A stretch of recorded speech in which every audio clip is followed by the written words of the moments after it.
Hello everyone, इस video में discuss करेंगे बायोकेमिस्ट्री रिवीजन का पार्ट 1 जो कि इम्पोर्टेंट है CUET and MSc life sciences entrance exam के लिए। रिवीजन से पहले आपने डिटेल में पढ़ रखा हो तभी रिवीजन इम्पोर्टेंट होगी, अदरवाइज समझ में नहीं आएगी। तो रिवीजन थोड़ी सी फास्ट चलेगी, तो जल्दी जल्दी हमें करना है सिलेबस पूरा कवर। एंड इसके बाद हमें क्वेश्चंस प्रैक्टिस भी करने हैं। कुछ क्वेश्चंस मैंने करवाए हुए हैं और भी जो क्वेश्चंस मुझे मिलते जाएंगे वो भी मैं डालती जाऊंगी। इसके अलावा आप लोगों को जहां से भी जैसे टाइप के क्वेश्चंस मिल रहे हैं वो आप प्रैक्टिस करते रहिए। नीट से रिगार्डिंग हो गए या फिर जनरली गूगल पे जाके आप सर्च कर सकते हैं, तो वहां से क्वेश्चंस की प्रैक्टिस करते रहिए। ये जो रिवीजन है ये रिवीजन मैं करवा रही हूँ ये इस बुक से, ठीक है। ये जूलॉजी एंड बॉटनी से के लिए दोनों एमएससी लाइफ साइंसेज एंट्रेंस के लिए बुक आती है। जूलॉजी के लिए अलग है, बॉटनी के लिए अलग है। राइटर इनकी अनीता सहगल है। अच्छी बुक है, अगर आपको परचेज करनी है तो आप परचेज भी कर सकते हैं। लिंक आपको डिस्क्रिप्शन में मिल जाएगा। अदरवाइज जो पार्ट्स की मैं यहाँ पे रिवीजन करवाऊंगी उससे भी ये कर सकते हैं आप। तो स्टार्ट करते हैं वीडियो में। हम क्या क्या डिस्कस करेंगे, ये यहाँ पे PGQ P22 का सिलेबस है, ठीक है। इस कोड का सिलेबस है जो life sciences MSc life sciences का सिलेबस है। तो इसमें जो थर्ड यूनिट है ये है बायोकेमिस्ट्री। इसके अंदर आता है स्ट्रक्चर एंड फंक्शंस, ठीक है। स्ट्रक्चर्स एंड फंक्शन आते हैं बायोमोलिक्यूल्स के। बायोमोलिक्यूल क्या होंगे, जैसे प्रोटीन हो गया, लिपिड्स हो गए, इसके अलावा कार्बोहाइड्रेट्स, विटामिन्स, इनके स्ट्रक्चर एंड फंक्शन हमें डिस्कस करने हैं। इसके अलावा सेकंड पार्ट इसका आता है, इसके अंदर बायो एनर्जेटिक्स एंड यहाँ पे ग्लाइकोलिसिस यानी सेलुलर रेस्पिरेशन टोटल, जिसके अंदर glycolysis, TCA cycle, electron transport chain, ATP synthesis ये इंक्लूड होंगे। तो आज की वीडियो में हम यहाँ पे डिस्कस करेंगे proteins, DNA, carbohydrate and lipids के बारे में। ये हम डिस्कस करेंगे नेक्स्ट वीडियो में। एंड उसके बाद फिर हम सेलुलर रेस्पिरेशन भी डिस्कस करेंगे। तो अगर हम इसके अंदर बात करें कि proteins, DNA, carbohydrate, lipids, vitamin, इन सब के हमें डिस्कस करने स्ट्रक्चर एंड फंक्शन। तो स्टार्ट करते हैं। सबसे फर्स्ट बायोमोलिक्यूल है या फिर ऑर्गेनिक मॉलिक्यूल है प्रोटीन। प्रोटीन जो होता है ये 12% होता है सेल का, ठीक है। सेल का 12% जो होता है ये प्रोटीन्स का बना होता है। इसके अंदर carbon, hydrogen, nitrogen and oxygen ये मेन एलिमेंट होते हैं। और कई बार यहाँ पे सल्फर एंड कई बार यहाँ पे फॉस्फोरस भी इंक्लूड हो जाता है। बेसिक यूनिट जो है इनकी अमीनो एसिड्स होती है। प्रोटीन्स जब ब्रेक होते हैं तो वो अमीनो एसिड्स के अंदर ब्रेक होते हैं। इसके अलावा 20 टाइप्स के अमीनो एसिड्स होते हैं which form the normal components of protein. और बाकी जो रेस्ट अमीनो एसिड्स अबाउट 150 बच गई हैं वो प्रोटीन फॉर्मेशन में पार्टिसिपेट नहीं करते हैं एंड उनको बोला जाता है नॉन प्रोटीन अमीनो एसिड। तो यहाँ पे 20 टाइप के अमीनो एसिड्स जो हैं ये क्या करते हैं प्रोटीन फॉर्मेशन में या फिर प्रोटीन की सिंथेसिस में या फिर हम बोल सकते हैं ट्रांसलेशन में हेल्प करते हैं। तो प्रोटीन्स 12% सेल का फॉर्म करते हैं। इसके अलावा ये जो बने होते हैं carbon, hydrogen, nitrogen and oxygen के अमीनो एसिड्स के अंदर ब्रेक होते हैं। 20 टाइप्स के अमीनो एसिड यहाँ पे पाए जाते हैं जो कि प्रोटीन सिंथेसिस में हेल्प करते हैं। Amino acids how minimum 1 NH2 group. अब इनके अंदर अमीनो एसिड्स के अंदर मिनिमम 1 NH2 ग्रुप यहाँ पे होता है, यानी कि अमीनो ग्रुप होता है एंड 1 कार्बोक्सिल ग्रुप यहाँ पे होता है, ठीक है। 1 क्या हो गया यहाँ पे कार्बोक्सिलिक ग्रुप यहाँ पे होता है, C डबल बॉन्ड OH। तो एक साइड यहाँ पे अमीनो ग्रुप होता है, एक साइड यहाँ पे कार्बोक्सिल ग्रुप होता है एंड ये साइड चेन यहाँ पे होती है। ये एम्फोटेरिक इन नेचर होते हैं। एम्फोटेरिक का मीनिंग है show both acidic and basic properties. Acidic and basic properties दोनों टाइप की प्रॉपर्टीज ये शो करते हैं। A free amino acid is basic. अगर हम एक फ्री अमीनो एसिड की, एक सिंगल अमीनो एसिड की बात करें तो वो कैसा होता है, वो बेसिक होता है। And free carboxylic group is acidic group. यहाँ पे ये ग्रुप जो होता है अमीनो ग्रुप ये क्या होता है, ये बेसिक होता है। एंड कार्बोक्सिलिक ग्रुप जो होता है ये कैसा होता है, एसिडिक होता है। एंड इस वजह से इनको एम्फोटेरिक बोला जाता है, क्योंकि एसिडिक एंड बेसिक दोनों टाइप की प्रॉपर्टीज या दोनों टाइप के ग्रुप्स इनके अंदर पाए जाते हैं। All the proteins amino acids except glycine possesses asymmetrical carbon, ठीक है। यहाँ पे एक्सेप्शन है एंड ये इंपॉर्टेंट है, एक्सेप्शंस इंपॉर्टेंट होते हैं। तो सारे के सारे अमीनो एसिड सिर्फ यहाँ पे ग्लाइसिन को छोड़ के, हम बात कर रहे हैं 20 अमीनो एसिड्स की, तो इनमें से ग्लाइसिन को छोड़ के ये क्या करते हैं, एसिमेट्रिकल होते हैं। A carbon which makes them optically active और कायरल, यानी कि ऑप्टिकली एक्टिव या फिर ये कायरल कार्बन इनके अंदर होता है।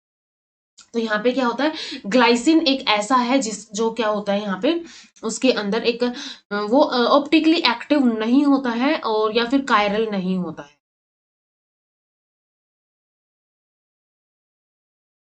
Protein amino acids rotate plane of polarize light towards left, इनको लेवोरोटेटरी बोलते हैं, ठीक है। जो प्लेन ऑफ पोलराइज लाइट होती है, अगर जैसे ऐसे एक होता है इसके अंदर, एंड ये जो है नॉर्मल कंडीशन हो गई, अगर plane of polarize light left में जाती है या तो ये राइट में जाती है नॉर्मल से, तो अगर ये लेफ्ट में जाती है तो ये लेवोरोटेटरी हो जाती है, अगर ये राइट में जाती है तो ये डेक्स्ट्रो रोटेटरी हो जाती है।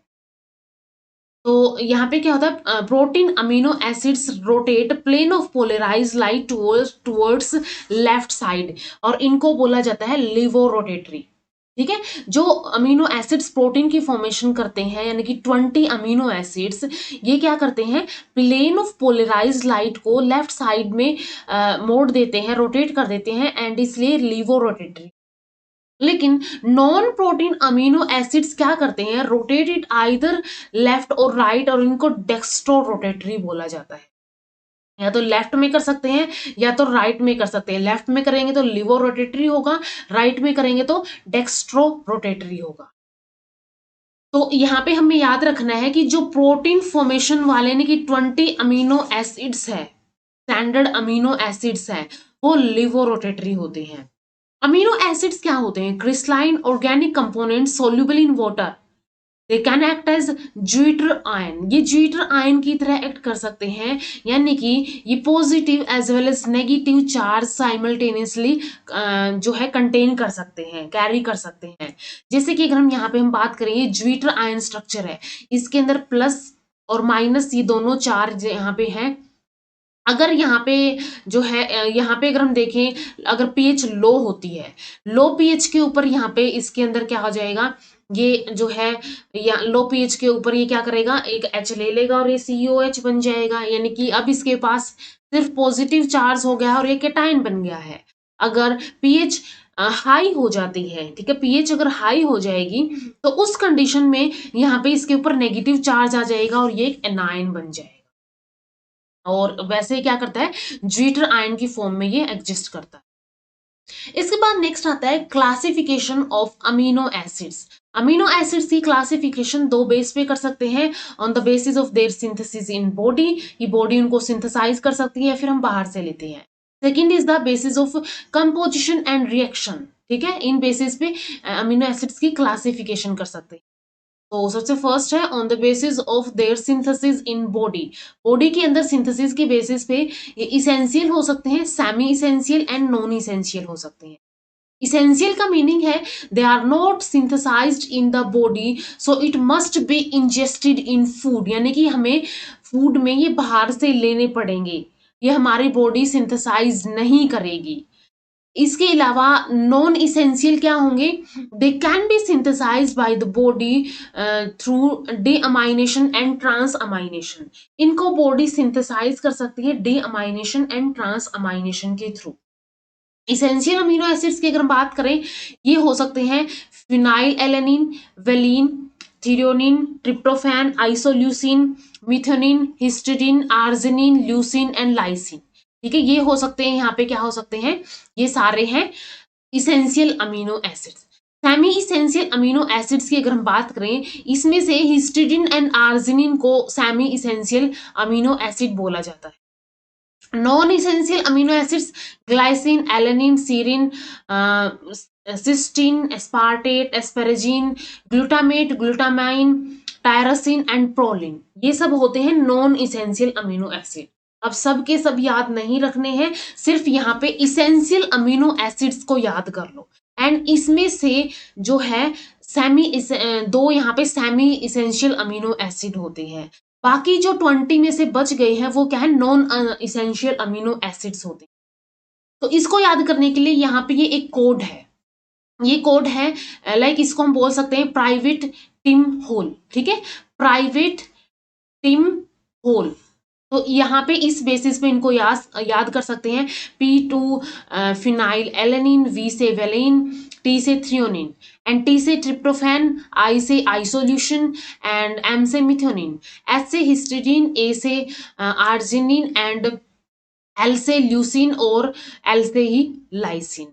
इसके अलावा इन अमीनो एसिड्स के कोड्स भी होते हैं, उनके थ्रू भी इनको याद रख सकते हैं। तो ये कोड है, इससे इसेंशियल अमीनो एसिड्स को याद रख सकते हैं। एंड इसमें से दो नॉन इसेंशियल अमीनो एसिड होते हैं और बाकी जो बच गए हैं वो ये सेमी इसेंशियल दो अमीनो एसिड्स होते हैं और जो बाकी बच गए हैं वो नॉन इसेंशियल अमीनो एसिड्स होते हैं। नेक्स्ट है on the basis of composition and reaction. Composition reaction के बेसिस पे ये हो सकते हैं acidic amino acid. Acidic amino acids के अंदर क्या होगा, how one amino group and two carboxylic group. यहाँ पे एक तो अमीनो ग्रुप होगा और दो कार्बोक्सिलिक ग्रुप होते हैं, जैसे कि aspartic acid and glutamic acid, ये होते हैं acidic amino acid. Next is the basic amino acid, how to amino group and one carboxyl group. यहाँ पे क्या था, यहाँ पे वन अमीनो था, यहाँ पे टू अमीनो हो गया है, जैसे कि लाइसिन एंड आर्जिनिन हो गए। इसके बाद नेक्स्ट आता है न्यूट्रल अमीनो एसिड्स, जिनके अंदर वन कार्बोक्सिल ग्रुप होता है और वन ही अमीनो ग्रुप होता है, जैसे glycine, alanine and villain. And next आता है सल्फर कंटेनिंग अमीनो एसिड, जिनके अंदर सल्फर पोजेस किया जाता है, जैसे कि सिस्टीन और मिथेनिन, ठीक है, सिस्टीन एंड मिथेनिन। यहाँ पे ऐसे अमीनो एसिड्स होते हैं जिनके अंदर सल्फर कंटेनिंग होते हैं। इंपॉर्टेंट है ये, जैसे कि क्वेश्चन के अंदर पूछ लिया कि सल्फर कंटेनिंग अमीनो एसिड कौन से होते हैं और चार ऑप्शंस दे दिए, लाइक उसमें मिथेनिन है या फिर सिस्टीन है, तो उसके हिसाब से हम आंसर दे सकते हैं। सिस्टीन एंड मिथेनिन क्या होते हैं, सल्फर कंटेनिंग अमीनो एसिड्स होते हैं। ऐसे ही एसिडिक, बेसिक, न्यूट्रल ऐसे भी पूछा जा सकता है। इसके बाद नेक्स्ट आता है एल्कोहलिक अमीनो एसिड, जिनके अंदर ये एल्कोहल या फिर OH ग्रुप, हाइड्रोक्सिल ग्रुप पाया जाता है, जैसे कि सीरीन एंड थ्रियोनिन। इसके बाद आता है एरोमेटिक अमीनो एसिड, जिनके अंदर साइक्लिक स्ट्रक्चर होता है with side chain bearing carboxyl and NH2 group, ठीक है, साइड चेन जो है उनके अंदर एक अमीनो ग्रुप एंड एक कार्बोक्सिल ग्रुप पाया जाता है, जैसे कि tyrosine, tryptophan and phenyl alanine. ये तीनों क्या है, ये तीनों के तीनों यहाँ पे एरोमेटिक अमीनो एसिड्स होते हैं, ठीक है, tyrosine, tryptophan and phenyl alanine.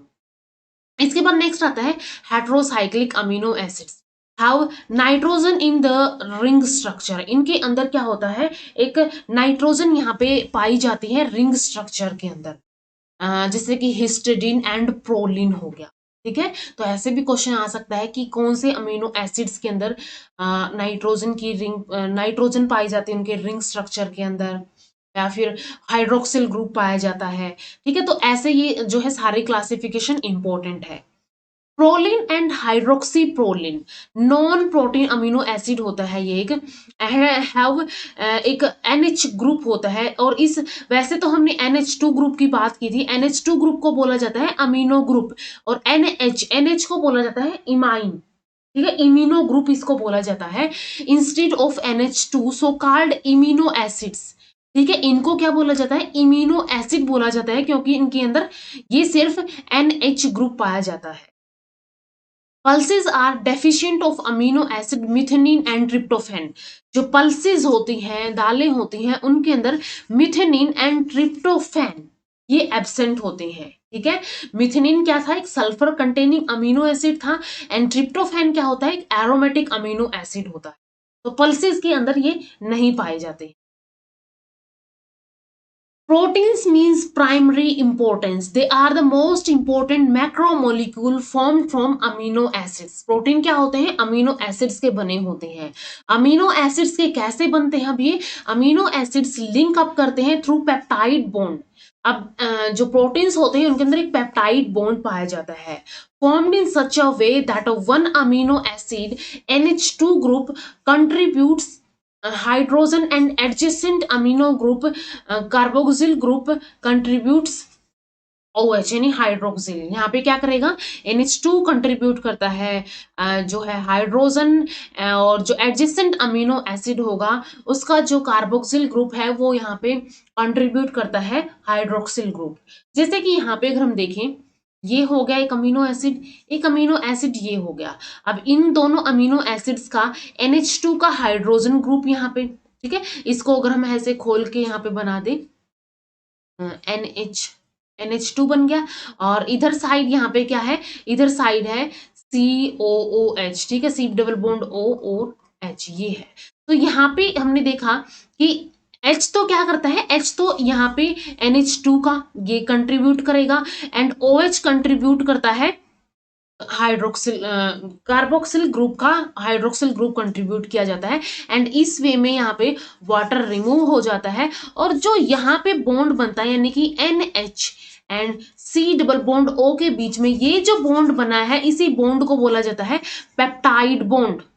Like यहाँ पे वाटर जो है इसकी रिमूवल हो गई और ये जो बना है यहाँ पे ये वाला, ये क्या बना है यहाँ पे? Peptide bond. इसको बोला जाता है पेप्टाइड बॉन्ड. तो क्वेश्चन ऐसे भी आ सकता है कि पेप्टाइड बॉन्ड किसकी फॉर्मेशन से होता है? ये होता है लाइक अमीनो एसिड का एक H होता है और कार्बोक्सिल जो होता है दूसरे एडजेसेंट अमीनो एसिड का कार्बोक्सिल ग्रुप का जो OH होता है उससे मिलके पेप्टाइड बॉन्ड बनता है. या फिर ऐसे पूछा जा सकता है कि ये जो पेप्टाइड बॉन्ड है अमीनो एसिड के अंदर कहाँ पाया जाता है? यहाँ पाया जाता है, यहाँ इस पोजीशन पे, किस पोजीशन पे पाया जाता है? या तो ये पूछा जा सकता है कि कौन सा इनमें से एक पेप्टाइड बॉन्ड होता है. ठीक है, तो ये क्या होता है? NH C double bond O. ये C डबल बॉन्ड O यहाँ पे भी आ सकता है, लेकिन हमें पहचानना है कि NH C double bond O जो है वो क्या है? एक peptide bond. The term peptide is used for short chain of amino acid, जैसे कि 2, 3 and 4. इनके लिए तो हम पेप्टाइड यूज करेंगे. अगर एक जो है 2 अमीनो एसिड्स ने पेप्टाइड बॉन्ड बना लिया है, 3 ने बना लिया है, 4 ने बना लिया है, तो in short chain amino acids की जो है बनी है इनको हम पेप्टाइड ही बोलेंगे. लेकिन अगर more than 20 amino acids chain form करते हैं तो इसको पॉलीपेप्टाइड बोला जाता है. And if it is more than 50 amino acids तब इसको एक प्रोटीन बोला जाता है. ठीक है, तो पेप्टाइड होता है पॉलीपेप्टाइड एंड प्रोटीन होता है ये जो अमीनो एसिड्स का नंबर है उसके हिसाब से होते हैं. If a protein is form from one polypeptide is called monomeric protein. अगर ये एक पॉलीपेप्टाइड का बना हुआ है, एक पॉलीपेप्टाइड वाले को बोलेंगे monomeric protein. And if it is made up of more than one polypeptide तो इसको पॉलीमेरिक या फिर मल्टीमेरिक प्रोटीन बोला जाता है. The sequence of amino acid in a polypeptide is specific. जो सीक्वेंस होता है अमीनो एसिड्स का किसी भी पॉलीपेप्टाइड चेन के अंदर ये स्पेसिफिक होता है. सेंगर ने 1953 के अंदर was the first scientist who sequenced amino acid in protein insulin. सबसे पहले सेंगर ने क्या किया था? प्रोटीन इंसुलिन के अंदर अमीनो एसिड्स का सीक्वेंस जो है ये इसको सीक्वेंस किया था. Specific type of protein are found in particular species called protein specificity.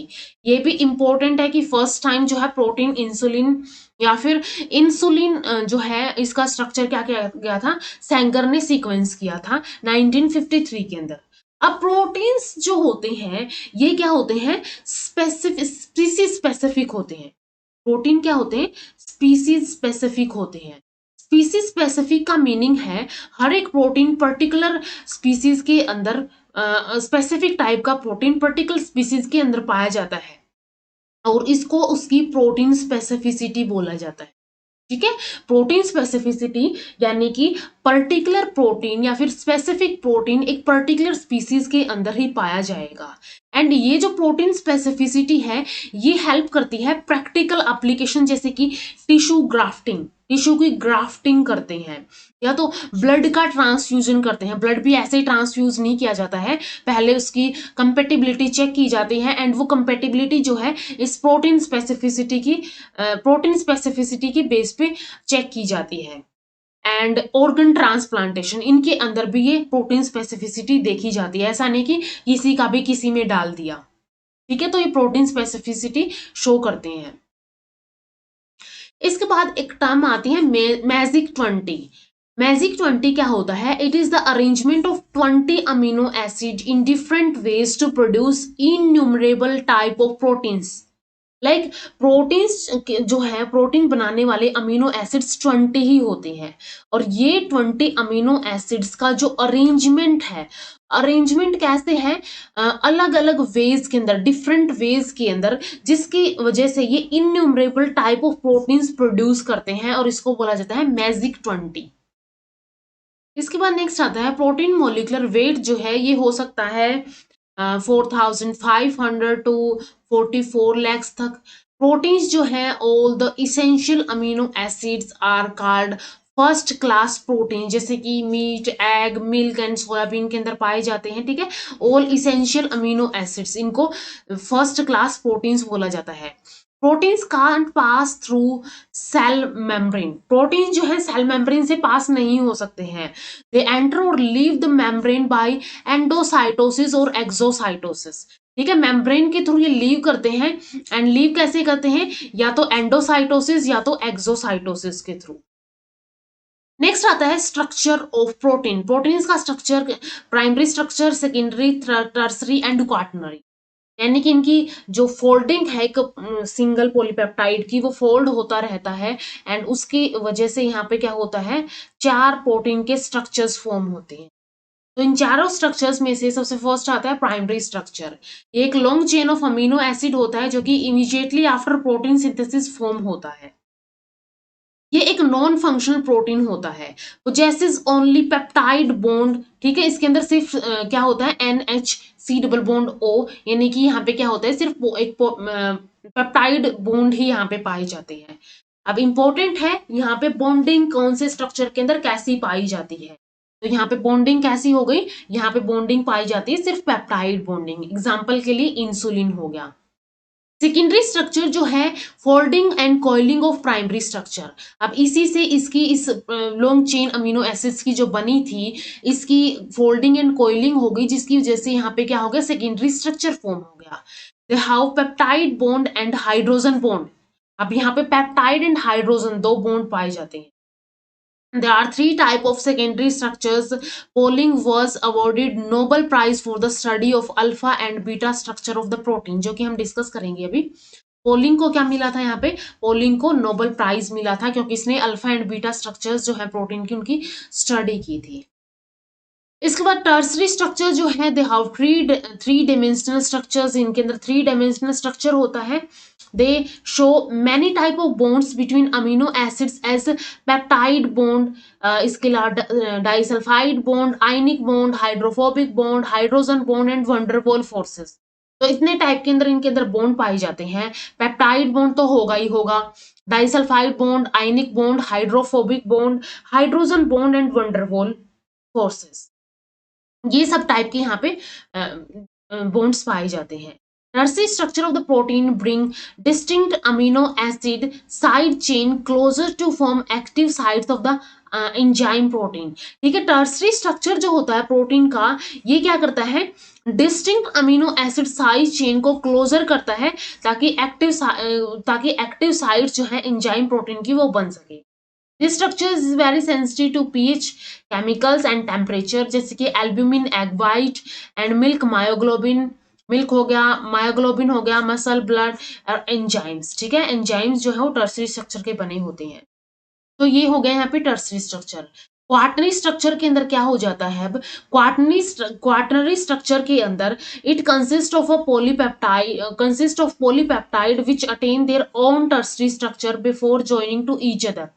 Tertiary structure के अंदर यहाँ पे वो चेन्स आ चुकी होती है और वो चेन क्या कर लेती है, क्वाटरनरी स्ट्रक्चर बनाती है, पॉलीपेप्टाइड चेन्स होती हैं यहाँ पे, जैसे कि हीमोग्लोबिन जो कि अप टू 2 चेन का बना होता है, इसके अंदर क्या होती है, 2 अल्फा चेन होती है, 2 बीटा चेन होती है। अल्फा चेन 21 अमीनो एसिड्स की होती है, बीटा चेन 30 अमीनो एसिड्स की होती है। तो ये होते हैं primary, secondary, tertiary and quaternary structure. इनके अंदर बॉन्डिंग इंपॉर्टेंट है, ठीक है, और इनके एग्जाम्पल कि किसमें क्या एग्जाम्पल आता है। एंड जो सेकेंडरी स्ट्रक्चर है वो तो होता है ये मोस्ट इंपॉर्टेंट, क्योंकि इसके फर्दर जो है फर्दर टाइप होते हैं अल्फा हेलिक्स, बेटा pleated sheet and collagen fibres या फिर ट्रोपोकोलेजन हेलिक्स। तो ये सब टाइप्स होते हैं सेकेंडरी स्ट्रक्चर के। अल्फा हेलिक्स के अंदर क्या होता है, polypeptide chain is coiled spirally. इसके अंदर पॉलीपेप्टाइड चेन जो है ये क्या होती है, स्पाइरली कॉइल्ड कर जाती है। बीटा प्लेटिड के अंदर 2 और more polypeptide are joined by intermolecular hydrogen bond and they form a sheet. यहाँ पे 2 या फिर 2 से ज्यादा जो पॉलीपेप्टाइड चेन है वो इंटरमोलिकुलर हाइड्रोजन बॉन्डिंग के थ्रू ज्वाइन करती है एंड वो एक शीट बना लेती है। अल्फा हेलिक्स के अंदर ये हेलिक्स जैसा स्ट्रक्चर होता है, एक एक्सिस होता है और उसके अराउंड हेलिक्स होता है। ये यहाँ पे क्या हो गई, ये बीटा प्लेटेड शीट है, पैरेलल एंड एंटी पैरेलल, ठीक है। यहाँ पे ये क्या बन गई, ये शीट बना लेते हैं एंड ये कोलेजन फाइबर्स हो गए। इनके अंदर क्या होता है, generally 3 polypeptide are coiled around one another, ठीक है। यहाँ पे क्या होता है, 3 पॉलीपेप्टाइड होती है, 1 2 एंड 3, ये एक दूसरे के अराउंड घूमती हैं या फिर कॉइल करती हैं। And locking effect is due to proline and hydroxy proline, जैसे कि कोलेजन इन बोन या फिर टेंडन। यहाँ पे ये इंपॉर्टेंट है कि कौन से फेवर करते हैं, कोलेजन इनकी जो है ये स्ट्रक्चर बन सके या फिर इनका लॉकिंग इफेक्ट हो सके या फिर स्ट्रक्चर स्टेबल बन सके। तो ये प्रोलिन हाइड्रोक्सी प्रोलिन की वजह से होते हैं, ठीक है, प्रोलिन एंड हाइड्रोक्सी प्रोलिन की वजह से होते हैं। अल्फा हेलिक्स क्या होता है, पॉलीपेप्टाइड चेन होती है, स्पाइरली कॉइल्ड करती है, H bond is formed between oxygen and कार्बो, oxygen जो होगा यहाँ पे कार्बोक्सिलिक एसिड का होगा एंड NH जो होगा यहाँ पे ऑफ 4th अमीनो एसिड। इसलिए keratin, hair, nails, myosin, tropomyosin in muscles, epidermis in skin, fibrin in blood, ये सब क्या फॉर्म करते हैं, अल्फा हेलिक्स फॉर्म करते हैं। इनके अंदर 3.5 अमीनो एसिड पर टन ऑफ हेलिक्स पाया जाता है। ये एक टन के अंदर क्या होते हैं, 3.5 अमीनो एसिड्स पाए जाते हैं। बीटा प्लेटेड शीट पैरेलल हो सकती है, एंटी पैरेलल हो सकती है। पैरेलल क्या करती हैं, polypeptide run in the same direction, एक ही डायरेक्शन के अंदर होगी। लाइक यहाँ पे अगर हम देखें, यहाँ पे 3 और ये 5 एंड हो गया, इसके अंदर ये 3 एंड हो गया, ये भी, और ये 5 एंड हो गया, और इस साइड भी क्या हो गया, 3 एंड हो गया और ये 5 एंड हो गया। एंटी पैरेलल के अंदर ये 3 एंड होता है, ये 5 एंड होता है एंड इस साइड ये 5 एंड होता है और ये 3 एंड होता है। तो इनके अंदर क्या होता है, यहाँ पे ये सेम डायरेक्शन के अंदर रन करती हैं और एंटी पैरेलल क्या करती है, अपोजिट डायरेक्शन के अंदर रन करती है। एक 3 to 5 जा रही है तो एक 5 to 3 रन कर रही है। इसके बाद नेक्स्ट आता है on the basis of shape of molecule. Shape of molecule के बेसिस पे प्रोटीन्स को fibrous protein and globular proteins के अंदर डिवाइड किया जाता है। फाइब्रस प्रोटीन्स क्या होते हैं, spirally coiled to form fibres, spirally coiled होके फाइबर्स फॉर्म करते हैं। While polypeptide chains coiled to form sphericals, यहाँ पे स्फेरिकल्स, ऐसे स्फेरिकल्स फॉर्म कर लिए जाते हैं। दे हैव सेकेंडरी स्ट्रक्चर, ये सेकेंडरी स्ट्रक्चर होता है और ये क्वार्टनरी और टर्सरी स्ट्रक्चर होते हैं। नॉन इंजाइमेटिक इन नेचर, यहाँ पे टर्सरी स्ट्रक्चर आ गया तो टर्सरी स्ट्रक्चर जो है वो जो है वो इंजाइम का स्ट्रक्चर होता है, तो ये इंजाइमेटिक इन नेचर होता है। इनसॉल्युबल इन वाटर, जैसे कि collagen of connective tissue, keratin of scales, feathers, hair, fibrinogen of blood plasma, actin, myosin of muscles. And ये क्या होते हैं, globular protein soluble in water होते हैं, जैसे कि egg, albumin, globin, gluten, wheat and rice के अंदर पाया जाता है, तो ये क्या होते हैं, ग्लोबुलर प्रोटीन होते हैं। नेक्स्ट आता है on the basis of constituents, क्या कंस्टिट्यूएंट इनके अंदर पाया जाता है उसके बेसिस पे सिंपल, कंजुगेट और डिराइव्ड प्रोटीन हो सकते हैं। सिंपल प्रोटीन क्या होते हैं, they are formed of amino acids only, सिर्फ अमीनो एसिड्स के बने होते हैं। जैसे कि एल्ब्यूमिन के अंदर एग्जांपल हो गया, जैसे कि egg, serum milk, globin serum के अंदर, collagen connective tissue, keratin feathers, hair, claws, nails, hoofs, horns, scales के अंदर, ग्लूटिलिन्स, वीट, राइस, जेन जो है कॉर्न एंड हिस्टोन के अंदर, प्रोटामाइन, सेलिमाइन इन साल्मोन के अंदर, एंस्टुराइन एंड स्टूरिजियन के अंदर। Conjugate protein, they are made up of protein and non protein part. Conjugate बनते हैं ये, इनके अंदर एक प्रोस्थेटिक ग्रुप भी पाया जाता है प्रोटीन पार्ट के अलावा, और ये नॉन प्रोटीन पार्ट होता है प्रोस्थेटिक ग्रुप। जैसे कि न्यूक्लियोप्रोटीन, न्यूक्लिक एसिड होगा, मेटेलोप्रोटीन, मेटल्स पाई जाएंगी, प्रोटीन तो होंगे ही लेकिन साथ में मेटल्स पाई जाएंगी। ऐसे ही क्रोमोप्रोटीन, इसके अंदर पिगमेंट्स पाए जाएंगे। Phosphoprotein, phosphoric acid plus protein होगा। लिपोप्रोटीन, लिपिड्स प्लस प्रोटीन होगा। ग्लाइकोप्रोटीन, कार्बोहाइड्रेट प्लस या फिर इसको शुगर्स प्लस प्रोटीन बोल सकते हैं। डिराइव्ड प्रोटीन्स के अंदर क्या होगा, फॉर्म बाय द डीनेचुरेशन और breakdown of natural proteins. Natural proteins जो होते हैं अगर उनकी डीनेचुरेशन और ब्रेकडाउन होता है तो ये डिराइव्ड प्रोटीन बनते हैं, जैसे कि प्रोटीएजेस, पेप्टोन्स एंड पेप्टाइड। ठीक है, प्रोटीएजेस, पेप्टोन्स एंड पेप्टाइड्स ही हो गई। जैसे कि हम खाना खाते हैं और जो प्रोटीन्स जो उसके अंदर होता है वो प्रोटीन्स ब्रेक होता है प्रोटीएजेस, पेप्टोन्स एंड पेप्टाइड्स के अंदर, तो ये डिराइव्ड प्रोटीन्स होते हैं। तो ये हो गया on the basis of constituents. Second biomolecule आता है डीएनए। ठीक है, प्रोटीन हमने डिस्कस कर लिया है, सेकेंड आता है DNA. DNA is a group of molecule that is responsible for carrying, transmitting the hereditary material और the genetic material from parents to offspring. DNA क्या होता है, एक ग्रुप ऑफ मॉलिक्यूल होता है जो कि ट्रांसमिट करता है, कैरी करता है हेरिडिटरी मटेरियल या फिर जेनेटिक मटेरियल्स को पेरेंट्स से लेके ऑफस्प्रिंग्स तक। डीएनए पॉलीमर होता है डीऑक्सी राइबो न्यूक्लियोटाइड्स का। ठीक है, डीऑक्सी राइबो न्यूक्लियोटाइड्स का ये क्या होता है, एक पॉलीमर होता है और simply deoxynucleotides. It is composed of monomeric units namely deoxyadenylate जिसको डीएएमपी बोलते हैं, और इसके अलावा यहाँ पे डीऑक्सी ग्वाइनिलेट जिसको डीजीएमपी बोला जाता है, डीऑक्सी साइटिडिलेट जिसको डीसीएमपी बोला जाता है, डीऑक्सीथाइमिडाइलेट जिसको डीटीएमटी बोला जाता है। अब इसके अंदर अगर हम देखें ये जो है ये बेस पेयर्स है और इनके बीच में यहाँ पे हाइड्रोजन बॉन्डिंग होती है, और ये जो कलर्स यहाँ पे दिखाए हुए यानी बेस पेयर्स हैं, ये base pairs adenine, thymine, cytosine and guanine हो सकते हैं डीएनए के अंदर। तो यहाँ पे ये इसी हिसाब से मोनोमेरिक यूनिट्स के बने होते हैं, जैसे कि AMP, GMP, CMP and DMP, यानी कि adenine, guanine, cytosine and thymine. DNA was discovered in 1869 by John Friedrich Meister. ठीक है, ये एक स्विस रिसर्चर थे। The demonstration that DNA contain genetic information, ये तो डिस्कवर किया था यहाँ पे, लेकिन जिसने ये बताया कि जेनेटिक इंफॉर्मेशन जो है डीएनए कंटेन करता है was first made in 1944 by Avery MacLeod and McCarty. ठीक है, इन्होंने क्या किया था, इसको जेनेटिक इंफॉर्मेशन जो है कंटेन करता है इसका डिमॉन्स्ट्रेशन किया था। कंपोजिशन ऑफ डीएनए की अगर हम बात करें, डीएनए क्या होता है, डीऑक्सीराइबो न्यूक्लिक एसिड, और DNA consist of a basic unit, इसके अंदर क्या होता है, डीऑक्सीराइबो न्यूक्लियोटाइड होता है। ठीक है, एक बेसिक यूनिट क्या होती है यहाँ पे, डीऑक्सीराइबो न्यूक्लियोटाइड होती है। एंड हर एक यूनिट के अंदर जो है ये बनी होती है एक न्यूक्लियोटाइड की, एक नाइट्रोजन बेस की, पेंटोज शुगर की। ठीक है, न्यूक्लियोटाइड जो है ये न्यूक्लियोटाइड जो है ये बना होता है नाइट्रोजन बेस का, पेंटोज शुगर का एंड फोस्फेट।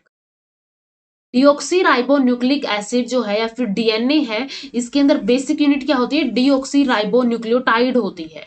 एंड एक न्यूक्लियोटाइड जो है nitrogen base, pentose sugar and phosphate group का बना होता है। ये फोस्फेट ग्रुप होता है, ये यहाँ पे पेंटोज शुगर होती है, पेंटोज शुगर यहाँ पे डीऑक्सीराइबो शुगर होती है, एंड ये यहाँ पे बेस इससे जुड़ा होता है। बेस हमने देख लिया कि ये क्या हो सकता है, एडेनिन, साइटोसिन हो सकता है, थाइमिन हो सकता है या फिर ग्वानिन हो सकता है, ये यहाँ पे नाइट्रोजनस बेस हो सकते हैं।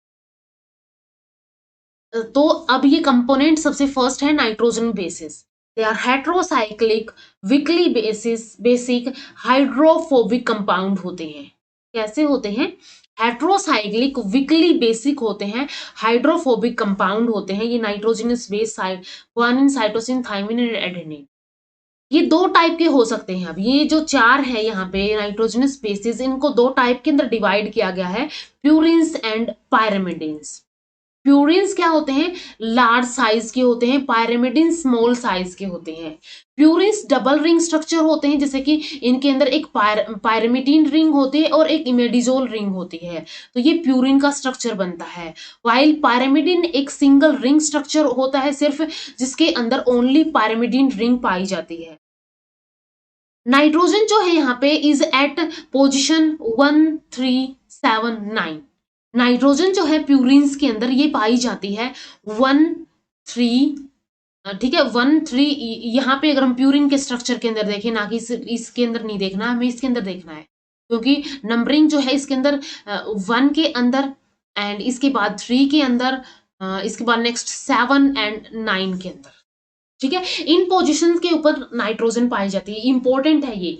प्यूरिन्स के अंदर नाइट्रोजन पाई जाती है 1379 के ऊपर, ठीक है, 1379, या फिर इसको याद कर सकते हैं 47, याद यहाँ पे 47 की जगह यहाँ पे 37 याद कर सकते हैं, ठीक है, 1937।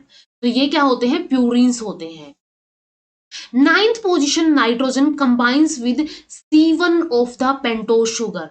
अब यहाँ पे ये जो 9th कार्बन वाली 9th पोजिशन वाली, ठीक है, 9th पोजिशन वाली नाइट्रोजन है, ये यहाँ इसके साथ यहाँ पे पेंटोज शुगर जो होती है, पेंटोज शुगर अटैच होती है। There are two type of purine, adenine and guanine, ठीक है, एडेनिन एंड ग्वानिन दो टाइप के प्यूरिन्स होते हैं। नेक्स्ट है पायरेमिडिन। पायरेमिडिन एक 6 मेंबर्ड रिंग होती है, जिसके अंदर नाइट्रोजन पाई जाती है 1 and 3 पोजीशन के ऊपर, 1 and 3 पोजीशन के अंदर। अब यहाँ पे अगर हम देखें, ये पहली वाली ये दो पोजीशन कट कर दो, एंड सिर्फ इस रिंग के अंदर जो वो थी 1 and 3, इनके अंदर ही नाइट्रोजन पाई जाएगी। तो एक याद कर लो, दूसरी जो है अपने आप याद रह जाएगी कि वो सिर्फ जो पायरेमिडिन रिंग के अंदर जो वहां पे नाइट्रोजन की पोजीशन थी, सिर्फ उसी के अंदर पाई जा रही थी। First position nitrogen combines with C1 of the pentose sugar, और यहाँ पे ये जो फर्स्ट वाला है ये क्या करता है? पेंटोज शुगर से अटैच होता है। There are 3 types of pyrimidine, thymine, cytosine and uracil. Uracil क्या होता है? सिर्फ RNA के अंदर पाया जाता है। ये स्ट्रक्चर ऑफ प्यूरिन्स एंड पायरेमिडिन हो गए। प्यूरिन्स क्या होते हैं? एडेनिन एंड ग्वानिन होते हैं। पायरेमिडिन क्या होते हैं? पायरेमिडिन CUT कट होता है, ठीक है, यानी कि cytosine, uracil and thymine. And uracil कहाँ होता है? सिर्फ RNA में होता है। अब एडेनिन की अगर हम बात करें, इसको 6 अमीनो प्यूरिन बोला जाता है। ग्वानिन को 2 अमीनो 6 ऑक्सी प्यूरिन बोला जाता है। साइटोसिन को 2 ऑक्सी 4 अमीनो पायरेमिडिन बोला जाता है। थाइमिन को 2,4 डाई ऑक्सी 5 मिथाइल पायरेमिडिन बोला जाता है। यूरेसिल को 2,4 डाई ऑक्सी पायरेमिडिन बोला जाता है। ये इनके दूसरे जो है नाम है, केमिकल नेम है। तो ये स्ट्रक्चर हो गए प्यूरिन एंड पायरेमिडिन। इसके बाद सेकेंड कंपोनेंट आता है डीऑक्सीराइबोज शुगर। यहाँ पे शुगर क्या होती है? डीऑक्सीराइबोज होती है। सेकेंड पोजीशन के ऊपर यहाँ पे ऑक्सीजन की जो है यहाँ पे डेफिशिएंसी होती है। जैसे कि इसका फॉर्मूला होगा C5H10O4। It exist as a pentagon ring. ये एक पेंटागन रिंग की तरह एग्जिस्ट करती है। That is 1 oxygen and 4 carbon atom. यहाँ पे 1 ऑक्सीजन होती है, 4 यहाँ पे कार्बन एटम होते हैं। इसके बाद नेक्स्ट आता है phosphate group H3PO4। Phosphate group ये वाला हो गया। It provides acidity to nucleic acid. Nucleic acid को क्या करता है? ये एसिडिटी प्रोवाइड करवाता है। अब डीएनए भी क्या है? एक टाइप का न्यूक्लिक एसिड ही होता है। तो ये न्यूक्लिक एसिड को एसिडिटी प्रोवाइड करवाता है फोस्फेट ग्रुप। इसके बाद nitrogen base purine at position 9th and pyrimidine at position 3 combines with the pentose sugar at C1 by beta and glycosidic linkage. अब यहाँ पे लिंकेज की बात आई है। नाइट्रोजनस बेस जो है, नाइट्रोजनस बेस क्या करता है, कंबाइन एट 9th पोजीशन के ऊपर, and pyrimidine at position 3rd, ठीक है, pyrimidine at position 3rd with pentose sugar, ठीक है, क्या करते हैं, पेंटोज शुगर के साथ यहाँ पे at C1 by beta and glycosidic linkage, ठीक है, यहाँ पे क्या होती है, बीटा ग्लाइकोसिडिक लिंकेज यहाँ पे पाई जाती है। The complex is called nucleoside, and इस कॉम्प्लेक्स को क्या बोला जाता है, न्यूक्लियोसाइड बोला जाता है। इसके बाद नेक्स्ट यहाँ पे ये हो गया, न्यूक्लियोसाइड बन गया है, यानी कि नाइट्रोजन बेस प्यूरिन, प्यूरिन के अंदर क्या होता है, एट पोजीशन 9th के ऊपर होता है, ये वाली पोजीशन हो गई, एंड पायरिमिडीन के अंदर 3rd पोजीशन जो होती है, ठीक है, पायरिमिडीन के अंदर जो 3rd पोजीशन होगी, और ये क्या करते हैं, ये जब कंबाइन करते हैं तो ये एक कॉम्प्लेक्स ये कॉम्प्लेक्स जो बनाएंगे, न्यूक्लियोसाइड जो बनाएंगे, न्यूक्लियोसाइड बनाने के लिए यहाँ पे एन ग्लाइकोसिडिक लिंकेज पाई जाती है। एंड न्यूक्लियोसाइड के अंदर अगर हम बात करें, यहाँ पे डीऑक्सी एडेनोसिन हो सकता है, जिसके अंदर डीऑक्सी राइबोज एंड एडेनिन होगा, यानी कि फोस्फेट ग्रुप यहाँ पे नहीं है, इसलिए इनको न्यूक्लियोसाइड बोला जाता है। अगर इनके अंदर फोस्फेट ग्रुप आ जाता है तो इनको न्यूक्लियोटाइड्स बोला जाता है। तो डीऑक्सी ग्वानोसिन हो गया, डीऑक्सी थाइमेटिन हो गया, डीऑक्सी साइटिडीन हो गया, ठीक है, इनके अंदर डीऑक्सी राइबो शुगर एंड साथ में यहाँ पे नाइट्रोजनस बेस पाए जाते हैं। The phosphoric acid asters of nucleoside form nucleotide.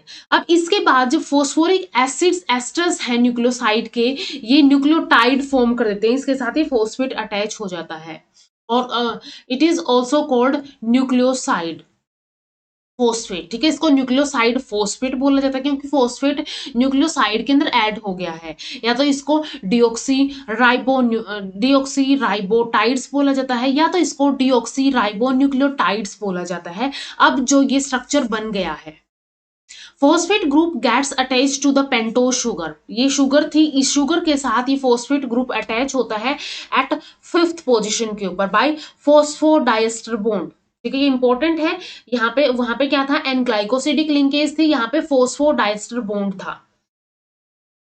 The various nucleotide जैसे कि डीऑक्सी एडिनाइलिन मोनोफॉस्फेट, जिसको DAMP बोलेंगे, ऐसे ही यहाँ पे क्या होंगे, ऐसे ही यहाँ पे GMP हो गया, TMP हो गया एंड DCMP हो गया, ठीक है, ये सारे अलग अलग टाइप के न्यूक्लियोटाइड है जिनके अंदर ये मोनोफॉस्फेट पाए जाते हैं।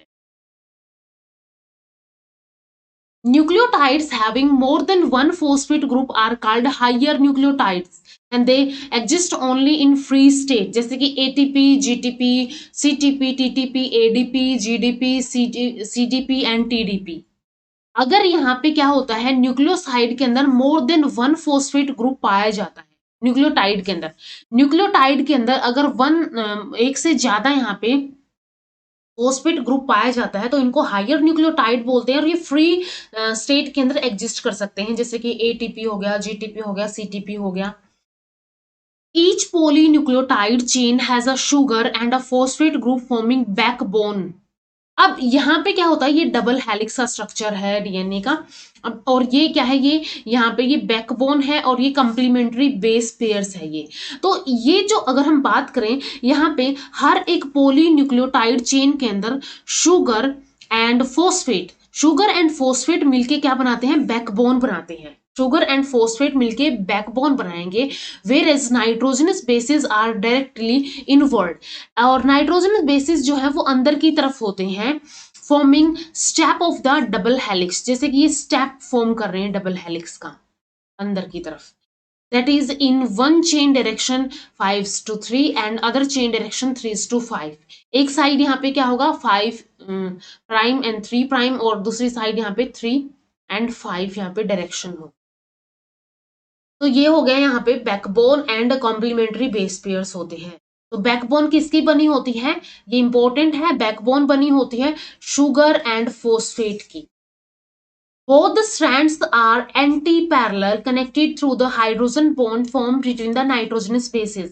अब इन नाइट्रोजनस बेसिस के बीच में यहाँ पे बॉन्ड्स बनते हैं, ठीक है, यहाँ पे बॉन्ड्स बनते हैं, और इन बॉन्ड्स को क्या बोला जाता है, इन बॉन्ड्स को हाइड्रोजन बॉन्ड बोला जाता है। There is a specific base pairing as adenine combines with thymine by 2 hydrogen bond, position 1 and 6, and cytosine combines with the guanine by 3 hydrogen bond, position 1, 2 and 6. In positions के ऊपर क्या होता है, hydrogen bond पाए जाते हैं। तो यहाँ पे जो एडेनिन है थाइमिन के साथ 2 बॉन्ड के साथ 2 हाइड्रोजन बॉन्ड के साथ बंधा होता है, और साइटोसिन जो है ग्वानिन को 3 हाइड्रोजन बॉन्ड्स के साथ होल्ड करता है। Hydrogen bonds occur between hydrogen of the one base and oxygen and nitrogen of the another base.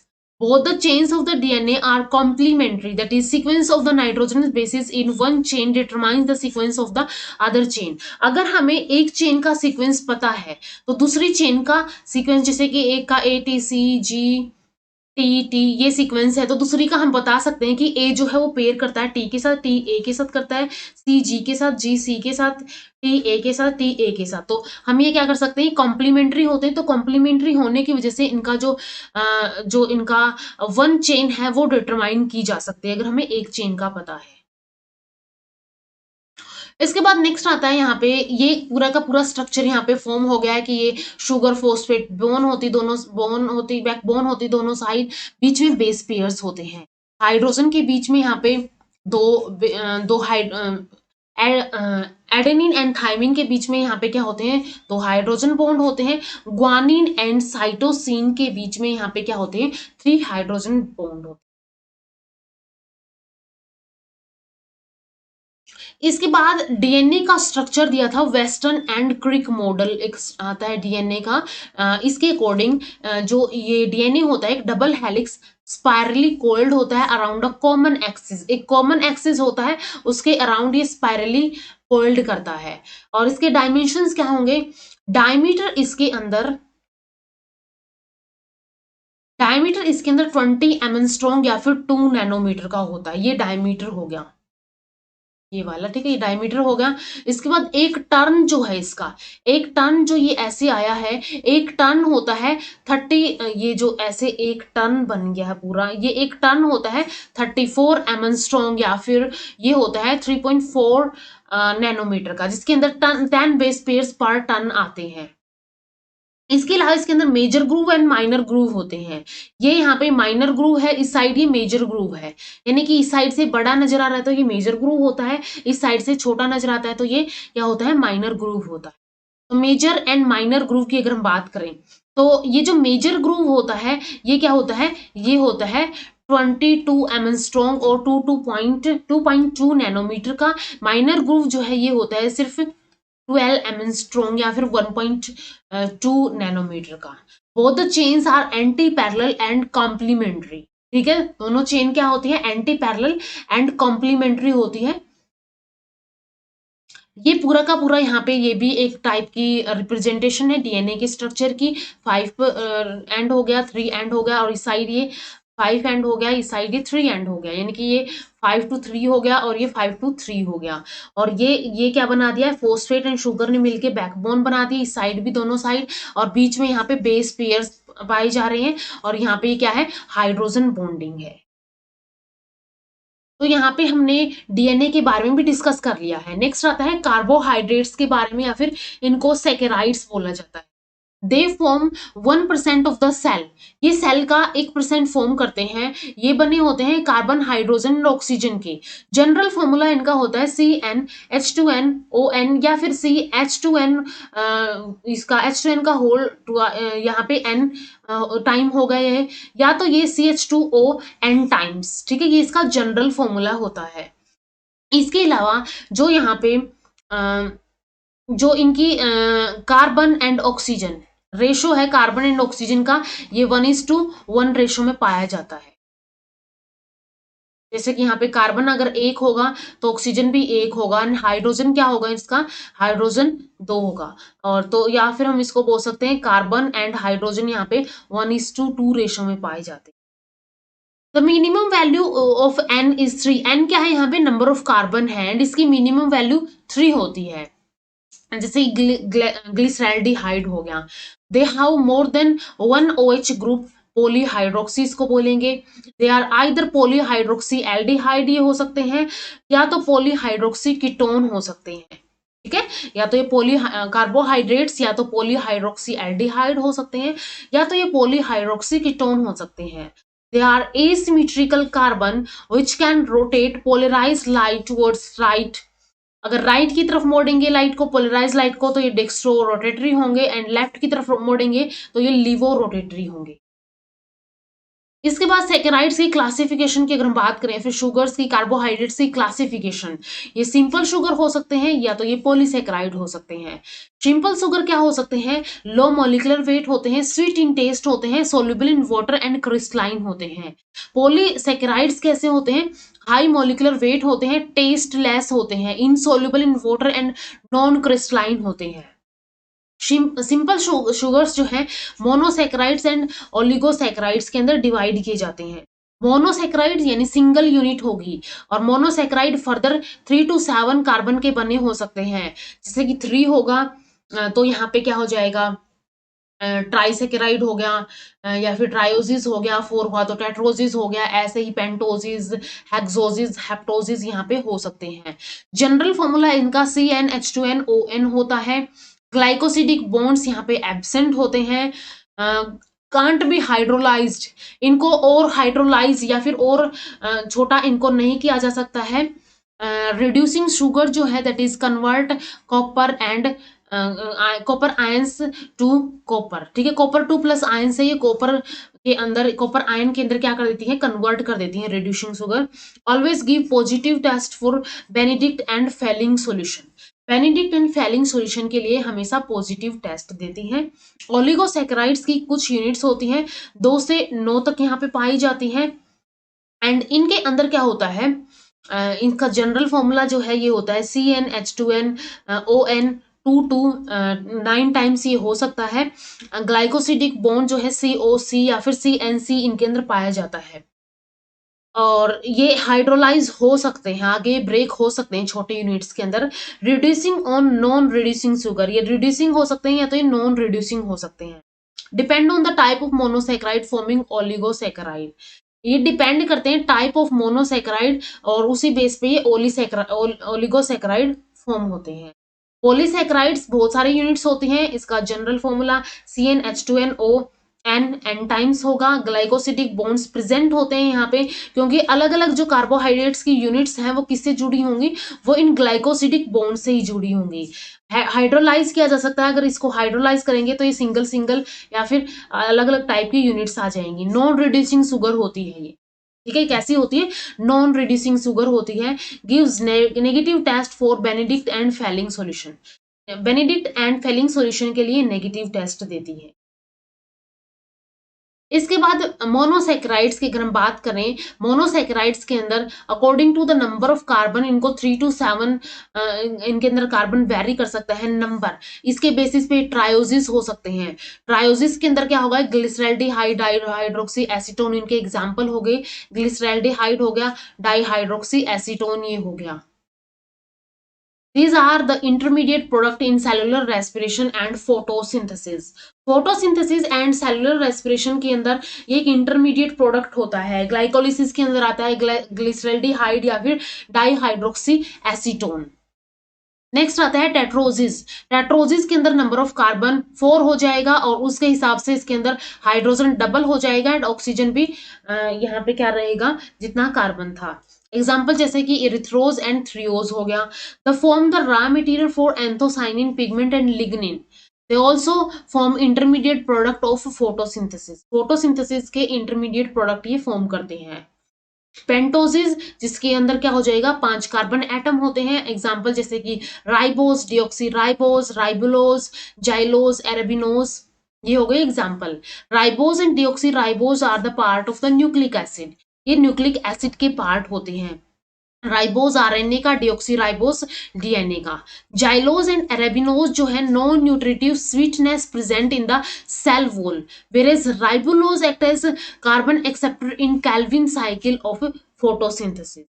Xylose and arabinose क्या होते हैं, नॉन न्यूट्रिटिव स्वीटनेस इनके अंदर पाई जाती है सेल वॉल के अंदर। और राइबुलोज जो है ये पाया जाता है, ये CO2 एक्सेप्टर की तरह एक्ट करता है कैल्विन साइकिल के अंदर। फ्रक्टोज जो होती है इसके अंदर, पेंटोसिस के अंदर एग्जांपल आ गया है फ्रक्टोज का, इसको fruit sugar except grapes, nectar sugar, honey sugar, insulin sugar, laevulose, ये सब बोला जाता है। स्वीटनिंग इंडेक्स इनका 170 होता है। फ्यूरानोज रिंग स्ट्रक्चर इनके अंदर पाई जाती है। स्वीटेस्ट अमंग नेचुरल शुगर्स, ठीक है, ये कैसी होती है, स्वीटेस्ट होती हैं। ग्लैक्टोज जिसको ब्रेन शुगर बोला जाता है, ग्लैक्टोज इंपॉर्टेंट कंस्टिट्यूएंट होता है अगार अगार का। पायरेनोज रिंग होती है यहाँ पे, एंड यहाँ पे at fourth position, fourth carbon position के ऊपर OH group is reverse to the glucose.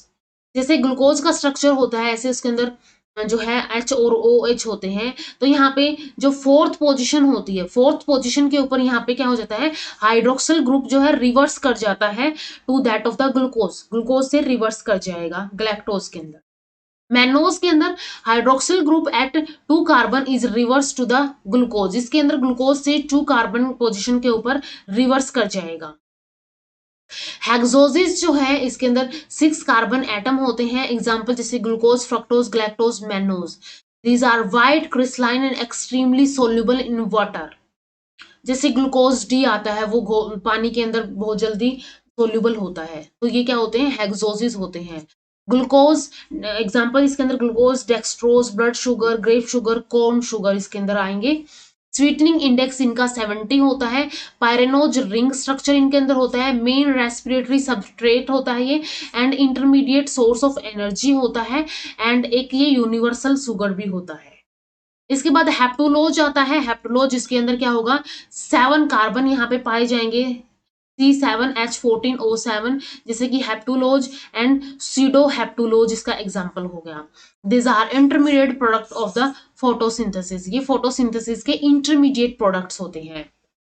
इसके बाद आते हैं डिराइव्ड मोनोसेकेराइड्स। क्या क्या डेरिवेटिव्स हो सकते हैं मोनोसेकेराइड्स के, डिऑक्सी शुगर हो सकता है, जैसे कि loss of carbon atom at second position of the ribose yield deoxy ribose, एक DNA का कंस्टिट्यूएंट होता है। Amino sugar, monosaccharides having an amino group, जैसे कि एग्जांपल के लिए ग्लूकाजमाइन, ग्लैक्टोजमाइन हो गया, इनके अंदर एक अमीनो ग्रुप पाया जाता है इन शुगर्स के अंदर। शुगर एसिड्स के अंदर जैसे कि एस्कॉर्बिक एसिड, ग्लूकोर्निक एसिड या फिर ग्लैक्टोनोर्निक एसिड, इनके अंदर क्या होता है, यहाँ पे एक एसिड पाया जाता है शुगर के साथ।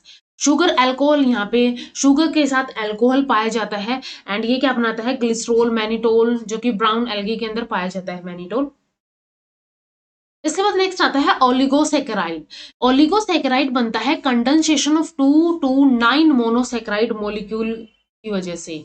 इसके अंदर डाइसेकेराइड हो सकता है, जैसे कि माल्टोज, लैक्टोज, सुक्रोज हो गया। माल्टोज या फिर माल्ट शुगर अमाइलेज एंजाइम की हेल्प से 2 ग्लूकोज के अंदर ब्रेक हो जाता है। ऐसे ही लैक्टोज और मिल्क शुगर लैक्टेज की हेल्प से ग्लूकोज के अंदर ब्रेक हो जाता है 2 ग्लूकोज के अंदर, और ये ह्यूमन एंड काउ मिल्क के अंदर पाए जाते हैं। इसके अलावा sucrose, cane sugar, beet root sugar, table sugar जो है ये सुक्रेज एंजाइम की हेल्प से ग्लूकोज एंड फ्रक्टोज के अंदर ब्रेक हो जाते हैं।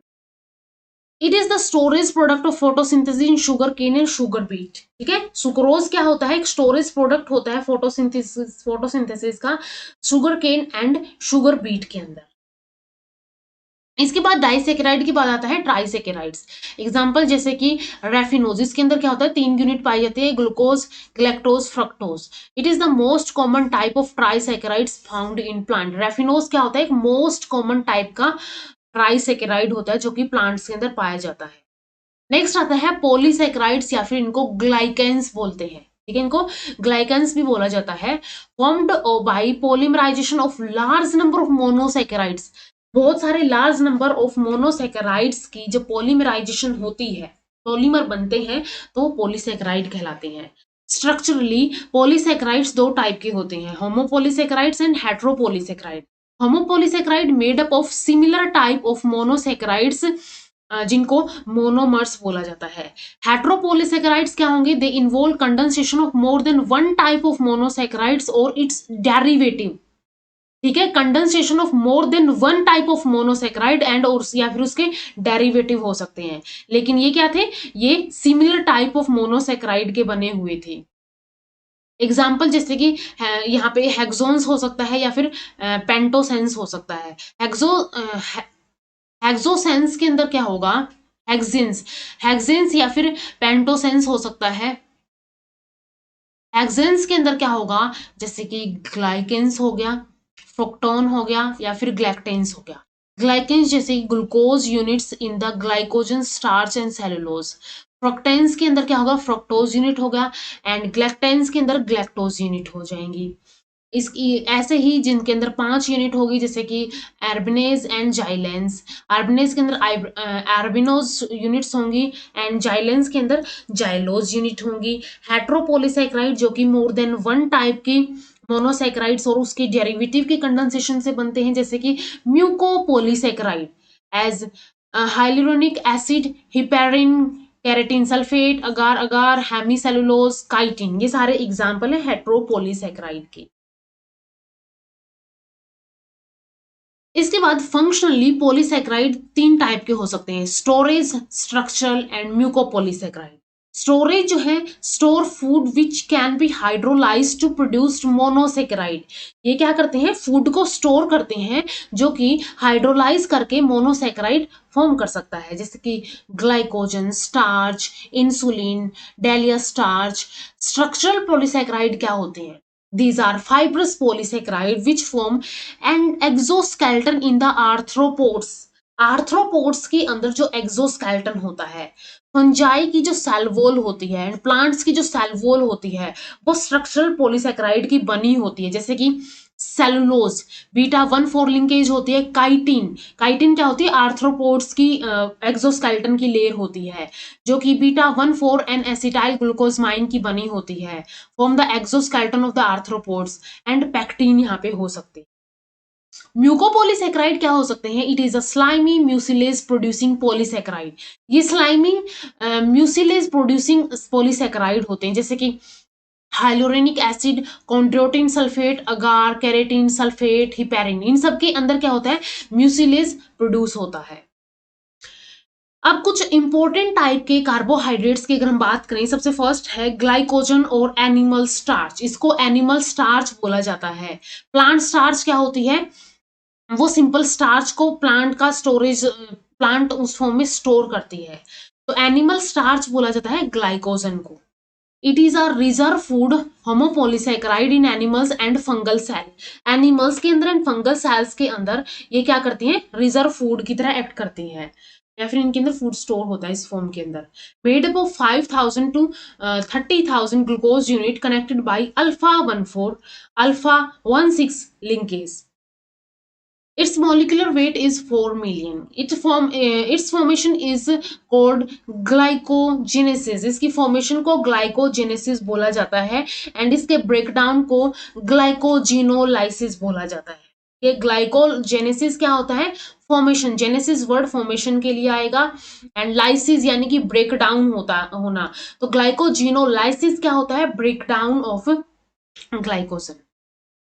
जैसे कि हमारे बॉडी के अंदर जब ज्यादा बन जाती है, ज्यादा ग्लूकोज हो जाती है, तो वो ग्लाइकोजेनेसिस की प्रोसेस करके उसको ग्लाइकोजन की फॉर्म में, उस कार्बोहाइड्रेट को, शुगर को या फिर ग्लूकोज को ग्लाइकोजन की फॉर्म में स्टोर कर देती है।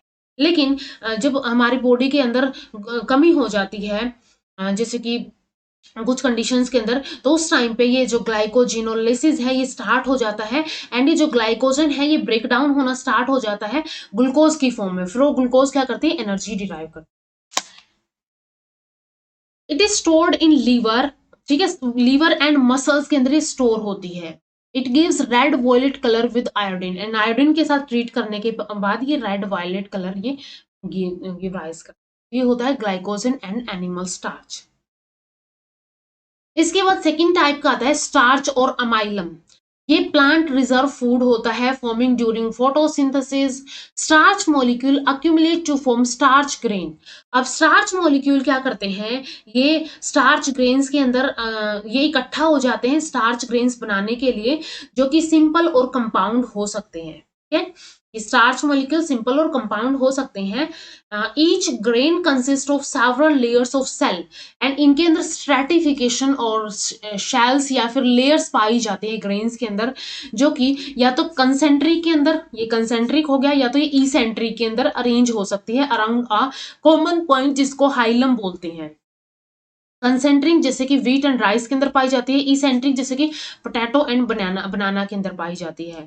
और ये जो हाइलम है ये प्रोटीन का बना होता है, ठीक है, हाइलम प्रोटीन का बना होगा और इसके बाहर क्या होता है, इसके बाहर ये जो स्टार्च है या फिर अमाइलम है वो इसको सराउंड करता है, या फिर इसकी स्ट्रैटिफिकेशन और लेयर्स पाई जाती है। स्टार्च के अंदर दो कंपोनेंट्स पाए जाते हैं, अमाइलोज और अमाइलोपेक्टिन। अमाइलोज क्या होता है, 20 to 30% ऑफ द स्टार्च होता है, और अमाइलोपेक्टिन 70 to 80% होता है। Made up of 200 to 2000 glucose units का बना होता है। अमाइलोपेक्टिन 2000 to 2 लाख सब यूनिट का बना हो सकता है। and amylose एक unbranched spirally coiled and each turn consists of 6 glucose unit। हर एक इसका टर्न जो है, ये ऐसे टर्न हुआ है, हर एक टर्न जो है इसका 6 ग्लूकोज मॉलिक्यूल कंटेन करता है। It shows alpha 1,4 linkage. अब ये जो लिंकेज है इनके बीच में, ये लिंकेज ये क्या होती है, अल्फा 1,4 लिंकेज होती है अमाइलोज के अंदर। They form the inner core of the starch. Starch की इनर कोर को ये फॉर्म करते हैं, क्योंकि स्टार्च जो है इन दोनों कंपोनेंट का बना होता है, तो स्टार्च की इनर कोर को ये फॉर्म करते हैं। वाटर के अंदर ये सोल्यूबल होते हैं एंड ये ब्लू ब्लैक कलर देते हैं आयोडीन के साथ। वाइल अमाइलोपेक्टिन 70 to 8% स्टार्च का होता है, 2000 to 2 लाख ग्लूकोज यूनिट्स का बना हो सकता है, ब्रांच्ड हो सकता है होता है, जैसे इसकी ये सिंपल ये क्या था, एक अमाइलोज था और इसकी ब्रांचेस बन गई तो ये अमाइलोपेक्टिन बन जाता है। दे हैव, अब इसके अंदर इसके अंदर हमने देखा था कि इसके अंदर यूनिट्स थी, बॉन्डिंग थी अल्फा 1,4 ग्लाइकोसिडिक। अब इसके अंदर क्या हो जाएगी, यहाँ पे अल्फा 1,4 तो होगी, साथ में यहाँ पे अल्फा 1,6 लिंकेज भी पाई जाएगी। They form the outer core of the starch. यहाँ पे ये इनर कोर फॉर्म करते हैं और ये क्या करते हैं, आउटर कोर फॉर्म करते हैं। लेस सोल्यूबल होते हैं वाटर के अंदर। It gives purple colour with iodine. ये ब्लू ब्लैक कलर देते हैं, ये पर्पल कलर देते हैं। तो ये हो गया अमाइलोज और अमाइलोपेक्टिन जो कि स्टार्च फॉर्म करते हैं। इसके बाद नेक्स्ट आता है सेलुलोज और सेलुलिन। सेलुलोज और सेलुलिन जो है फर्स्ट अबंडेंट कार्बोहाइड्रेट है नेचर के अंदर। ये क्या है, फर्स्ट अबंडेंट कार्बोहाइड्रेट है नेचर के अंदर पाया जाने वाला। It is a structural homopolysaccharide. ये क्या है, एक स्ट्रक्चरल होमोपोलीसेकेराइड है प्लांट्स के अंदर, प्लांट सेल्स के अंदर। And in animal cell it exist as tunicin in tunicates. Animals के अंदर ये ट्यूनिसिन की तरह एग्जिस्ट करता है ट्यूनिकेट्स के अंदर। It is made up of 6,000 to 10,000 glucose units connected by beta 1,4 linkage। Cellulose के अंदर या फिर सेलुलिन के अंदर बीटा 1,4 लिंकेज यहाँ पे पाई जाती है। यहाँ पे क्या है, बीटा 1,4 लिंकेज पाई जाएगी। They have 100 to 200 parallel and anti-parallel chain with some exposed hydroxyl structures responsible for its insolubility and rigidity। अब इनके अंदर क्या होता है, ये इनसोल्यूबल एंड रिजिड होती है, ठीक है। तो रिजिड क्यों होती है, क्योंकि इनके अंदर सम एक्सपोज्ड हाइड्रोक्सिल स्ट्रक्चर्स पाए जाते हैं, इसकी वजह से यहाँ पे, ठीक है, इसकी वजह से यहाँ पे क्या होता है, इसकी वजह से यहाँ पे इनसोल्यूबल होता है पानी के अंदर और ये रिजिड होता है। Its molecular weight is 0.5 to 2.5 million। It gives no color with iodine and iodine के साथ ये कोई कलर नहीं देता है। It can be digested by termites and by few microbes present in the gut of the ruminants। ruminants के gut के अंदर कुछ टाइप के माइक्रोब्स पाए जाते हैं जो इनको डाइजेस्ट कर सकते हैं। It has no food value in the human digestive tract due to absence of cellulase। क्योंकि हमारे अंदर सेलुलेज एंजाइम नहीं होता है तो ये ब्रेक ही नहीं होता है, तो हमारे लिए इसकी नो फूड वैल्यू है। फंक्शंस क्या क्या होंगे इसके सेलुलोज के, फ्यूल की तरह यूज किया जाता है, rich would and used for making tool, handle, sports good, furniture use बनाने में काम आता है, पेपर मेकिंग में, सिगरेट फिल्टर्स में, cotton fibres contain very large amount of cellulose. Cellulose cellulose acetate form fabrics, plastics, terrycot, shatterproof glass, cellulose nitrate form gun cotton form करने में, जैसे जिसको बोल दैट इज प्रोपेलिलेंट एक्सप्लोजिव जिसको बोला जाता है, उसकी फॉर्मेशन में भी सेलुलोज नाइट्रेट का यूज किया जाता है। Carboxyl methyl cellulose used in cosmetic and pharmaceutical industries and is also used in as emulsifier for ice creams की तरह के अंदर भी यूज किया जाता है। आर्टिफिशियल सिल्क जो होता है एक डेरिवेटिव होता है ये भी सेलुलोज का। तो ये सारे फंक्शंस हैं सेलुलोज के। नेक्स्ट आता है पैक्टिन। पैक्टिन एक जेली लाइक सब्सटेंस होता है present in the cell wall of the cell wall as calcium and magnesium pectate. ये कैल्शियम एंड मैग्नीशियम पैक्टेट की तरह पाया जाता है। Its concentration is very high in fruits. Fruits के अंदर पैक्टिन्स की कंसंट्रेशन बहुत हाई होती है। During ripening pectin breaks into simple sugars resulting in sweetening and loosing of fruits. ठीक है, जब राइपिंग होती है तो पैक्टिन क्या है, सिंपल शुगर्स के अंदर ब्रेक हो जाता है जिसकी वजह से वो मीठी हो जाती है। Pectins are made up of arabinose, galactose and galacturonic acid. ठीक है, पैक्टिन 3 सब यूनिट का बना होता है, एराबिनोज और इसके अलावा यहाँ पे ग्लैक्टोज होता है एंड ग्लैक्टोरोनिक एसिड होता है। नेक्स्ट आता है म्यूकोपॉलीसेकेराइड। एक स्लाइमी अमाइनेटेड हेट्रोपॉलीसेकेराइड होता है जो कि शुगर एंड इट्स डेरिवेटिव्स का बना होता है। कई टाइप का होता है, इसके अंदर हाइलोरोनिक एसिड होता है। ये पार्ट होता है lubricating fluids of the body, जैसे कि साइनोवियल फ्लूइड हो गया, विट्रस ह्यूमर हो गया, सेरेब्रोस्पाइनल फ्लूइड होगा। It is present in the matrix of the connective tissue. Connective tissue का जो मैट्रिक्स होगा उसके अंदर भी पाया जाता है and form a coat around ovum. Ovum के अराउंड भी ये कोट बना लेता है। हिपैरिन जो है ये एंटीकोगुलेंट की तरह एक्ट करता है, जैसे कि इसके अंदर D glucuronate and 2 sulphate and sulphoglucosamine 6 sulphate, ये सब यूनिट्स यहाँ पे ज्वाइन करती है। कॉन्ड्रोटिन सल्फेट जो है it is present in the matrix of connective tissue. ये कनेक्टिव टिश्यू के मैट्रिक्स एंड कार्टिलेज के अंदर पाया जाता है। It consist of glucuronic acid and acetyl glucosamine. ठीक है, इसके अंदर क्या होता है, glucuronic acid and acetyl glucosamine पाया जाता है। कैराटिन सल्फेट जो है it is present in the connective tissue, cartilage, bones and skin and ये acetyl glucosamine, galactose and sulphuric acid contain करता है। अगार अगार जो है obtain from the red algae Gracilaria या फिर Gelidium, the form jelly with water so used as culture media. Microbes को grow करने के लिए, कल्चर करने के लिए इनका यूज किया जाता है अगार अगार को। तो ये अगार अगार भी क्या होता है, एक टाइप का कार्बोहाइड्रेट ही होता है। इसके बाद साइलियम जो है जिसको इस सब गोल बोला जाता है। Mucilage obtain from seed husk जो होती है प्लेंटगो ओवेट की, ये प्रोवाइड कराता है leave from irritation by constipation and diarrhoea से। तो ये क्या होते हैं, जो सीड हस्क होता है प्लेंटेंगो ओवेट का, उससे म्यूसिलेज ऑब्टेन किया जाता है। ओकरा जो है mucilage occurs in unripe fruits of ओकरा, यानी कि भिंडी के जो अनराइप फ्रूट होते हैं उनके अंदर ये म्यूसिलेज पाया जाता है एंड ये क्या किया जाता है, it is used as thickening agent. इसको थिकनिंग एजेंट की तरह यूज किया जाता है। तो ये सब कार्बोहाइड्रेट्स के बारे में हमने डिस्कस कर लिया है। नेक्स्ट बायोमोलिक्यूल आता है लिपिड या फिर फैट्स। तो लिपिड्स जो होते हैं 3.5% ऑफ द सेल का ये फॉर्म करते हैं। ये बने होते हैं कार्बन, हाइड्रोजन और ऑक्सीजन के। मेजरली बायोमोलिक्यूल्स जो है कार्बन, हाइड्रोजन, ऑक्सीजन के ही बने होते हैं। The number of oxygen molecules are much less than carbon. Sometimes small amount of phosphorus, sulfur and nitrogen भी present यहाँ पे हो सकते हैं।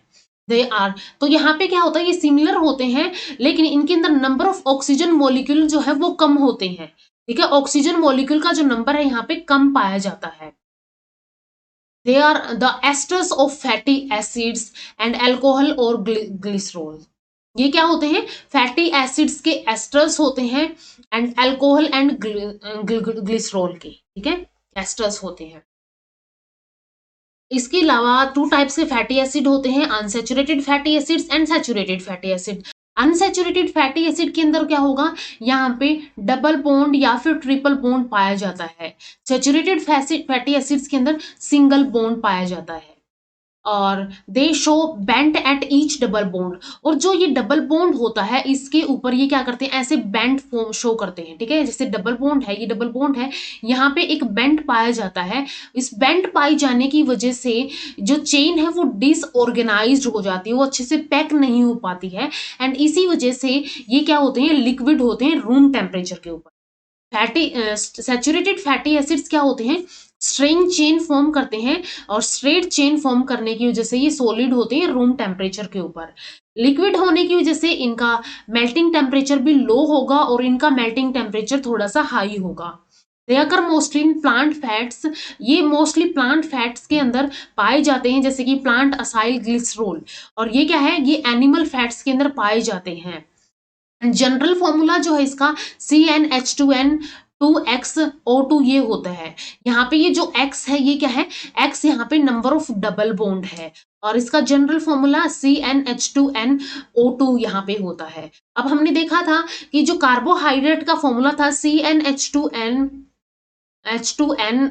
और ON, ये था कार्बोहाइड्रेट्स का। कार्बोहाइड्रेट्स के अंदर और जो लिपिड्स है उनके अंदर फर्क ये होता है कि यहाँ पे जो ऑक्सीजन होता है वो लेस इन नंबर होता है, तो यहाँ पे सिर्फ ऑक्सीजन 2 मॉलिक्यूल, यहाँ पे सिर्फ यहाँ पे क्या है, ऑक्सीजन का एक ही मॉलिक्यूल यानी कि O2 ही है यहाँ पे।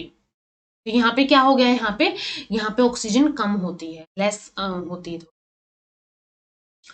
They undergo hydrolysis in the presence of acid, alkali और lipase enzyme। ये लिपिड्स क्या करते हैं, हाइड्रोलिसिस करते हैं एसिड, अल्कली और लाइपेज की प्रेजेंस में। फैट्स एंड लिपिड्स जो है ये fatty acids and alcohol and glycerol ये फॉर्म कर देते हैं। Prolonged storage of naturally occurring animal fat leads to their partial hydrolysis and some degree of oxidation due to enzymatic actions by microbes like this। अब क्या होता है, जो अगर नेचुरली अकरिंग जो एनिमल फैट्स हैं, अगर वो प्रोलॉन्ग टाइम तक उनको स्टोरेज उनकी की जाए, प्रोलॉन्ग टाइम तक स्टोरेज उनकी जब की जाएगी तो उनका पार्शियल हाइड्रोलिसिस हो जाता है। कैसे होगा, क्योंकि वो इन्वायरमेंट के कांटेक्ट में आएंगे और वहां पे माइक्रोब्स प्रेजेंट है, लाइपेजेस एंजाइम है, तो वो क्या कर देते हैं, इनका कुछ hydrolysis, partial hydrolysis and some degree of oxidation कर देते हैं। और ऐसे फैट जो है एक करेक्टरिस्टिक टेस्ट एंड एक अनप्लेजेंट ओडर या फिर स्मेल जो है ये डिवेल्प कर लेते हैं, एंड जो भी यहाँ पे ये जो नेचुरली अकरिंग फैट था वो क्या हो जाता है, खराब हो जाता है, एंड इस कंडीशन को रेंसिडिटी बोला जाता है। ठीक है, इस कंडीशन को या फिर इस प्रोसेस को रेंसिडिटी बोला जाता है। रेंसिडिटी के अंदर क्या होता है, जो भी इनके अंदर प्रोलॉन्ग टाइम तक जो ये एनिमल फैट्स होते हैं या फिर फैटी एसिड्स होते हैं उनको स्टोर करके रखा अगर जाता है तो उनका पार्शियल हाइड्रोलिसिस एंड ऑक्सीडेशन हो जाता है, जिसकी वजह से वो एक अनप्लेजेंट स्मेल और ऑडर या फिर टेस्ट जो है करेक्टरिस्टिक टेस्ट देते हैं, और इस प्रोसेस को रेंसिडिटी बोला जाता है।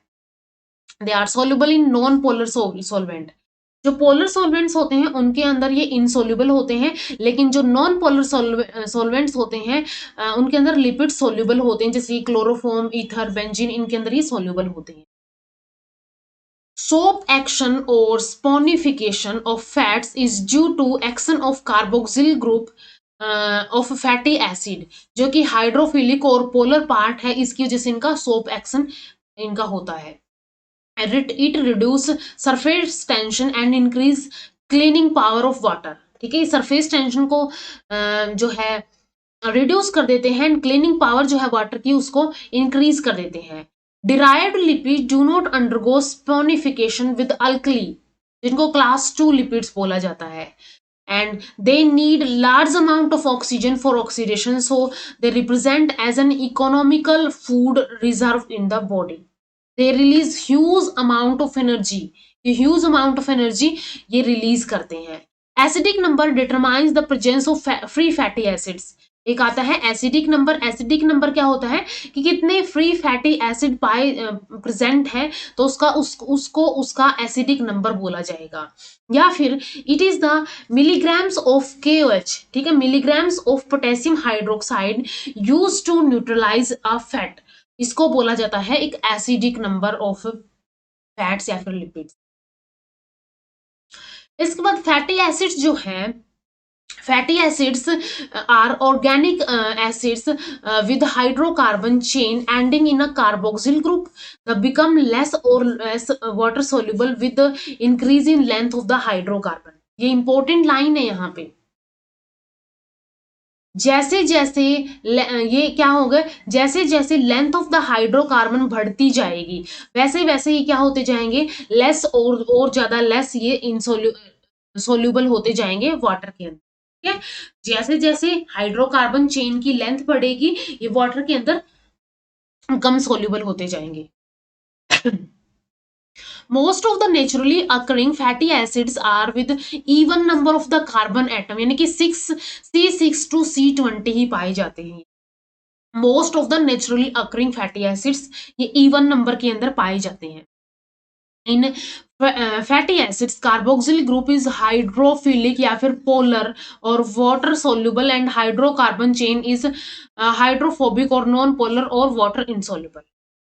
अब इन फैटी एसिड्स के अंदर क्या होगा, एक तो यहाँ पे कार्बोक्सिल ग्रुप होगा जो कि हाइड्रोफिलिक, पोलर या फिर वाटर सोल्यूबल होगा, एंड एक हाइड्रोकार्बन चेन होगी, जैसे ये हाइड्रोकार्बन चेन हो गई और यहाँ पे COOH ग्रुप प्रेजेंट है। तो COOH ग्रुप क्या है, यहाँ पे पोलर हेड बनाता है, और ये जो टेल बच गई यहाँ पे, टेल क्या है, नॉन पोलर, हाइड्रोफोबिक और वाटर इनसोल्यूबल होती है, वाटर को दूर भेजती है, हाइड्रोफोबिक होती है तो वाटर इनसोल्यूबल होती है। तो हमने यही बात की थी कि जितनी ज्यादा चेन बढ़ेगी, ये जितने नंबर ऑफ हाइड्रोकार्बन बढ़ेंगे उतनी ही वाटर के अंदर सोल्यूबिलिटी भी इसकी कम होती जाएगी। एग्जाम्पल के लिए मोनोसेचुरेटेड फैटी एसिड, ठीक है, इसको मोनो अनसेचुरेटेड फैटी एसिड यानी कि MUFA, that is single double bond as the oleic acid, ठीक है, इनके अंदर क्या होता है, सिंगल डबल बॉन्ड पाया जाता है। C18H3O2 all fats contain them. इसके अलावा पॉली अनसेचुरेटेड फैटी एसिड होते हैं PUFA, that is more than one double bond like, इनके अंदर हो सकते हैं एग्जाम्पल लिनोइक एसिड जिसके अंदर 2 डबल बॉन्ड पाए जाते हैं, पीनट एंड सोयाबीन के अंदर ये होते हैं। इसके बाद आता है next linolenic acid. Linolenic acid के अंदर 3 डबल बॉन्ड पाए जाते हैं, एंड इसके अंदर क्या होता है, पी सीड्स के अंदर पाया जाता है। एरेकिडोनिक एसिड के अंदर 4 डबल बॉन्ड पाए जाते हैं, एंड ये क्या होता है, पीनट ऑयल के अंदर ही पाया जाता है। अब यहाँ पे linoleic and linolenic, in acids के अंदर C18 कार्बन पाए जाते हैं, एक तो इंपॉर्टेंट चीज ये हो गई। लेकिन लिनोलिनिक के अंदर 2 डबल बॉन्ड होते हैं, लिनोलिनिक के अंदर 3 डबल बॉन्ड होते हैं, एंड एरेकिडोनिक के अंदर 4 डबल बॉन्ड होते हैं, एंड ये C20 होता है। Aquatic animals of the colder water possesses unsaturated fatty acid under the skin.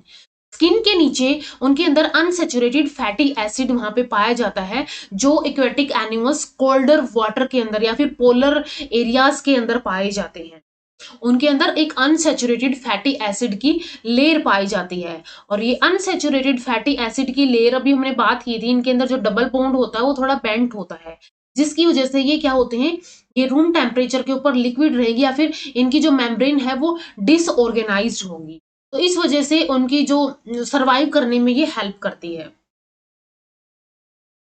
Classification of lipids की अगर हम बात करें, simple, conjugate and derived lipids के अंदर इसकी क्लासिफिकेशन की जाती है। सिंपल लिपिड्स क्या होते हैं, esters of the fatty acids and alcohol होते हैं, जैसे कि न्यूट्रल फैट्स एंड वैक्सीज।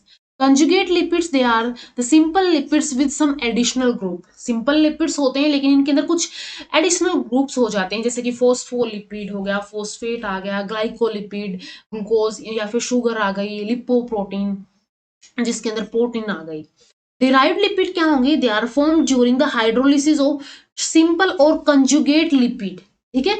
ये फॉर्म्ड होते हैं जब हाइड्रोलिसिस होता है सिंपल और कंजुगेट लिपिड का while retaining the properties of lipids. ठीक है, इनके अंदर जो लिपिड्स की प्रोटीन प्रॉपर्टीज है वो रिटेन रहती है उस टाइम पे जब ये हाइड्रोलिसिस होता है सिंपल और कंजुगेटेड लिपिड्स का, और तब जाके ये डिराइव्ड लिपिड्स बनते हैं, जैसे कि स्टीरॉइड्स एक एग्जाम्पल हो गया।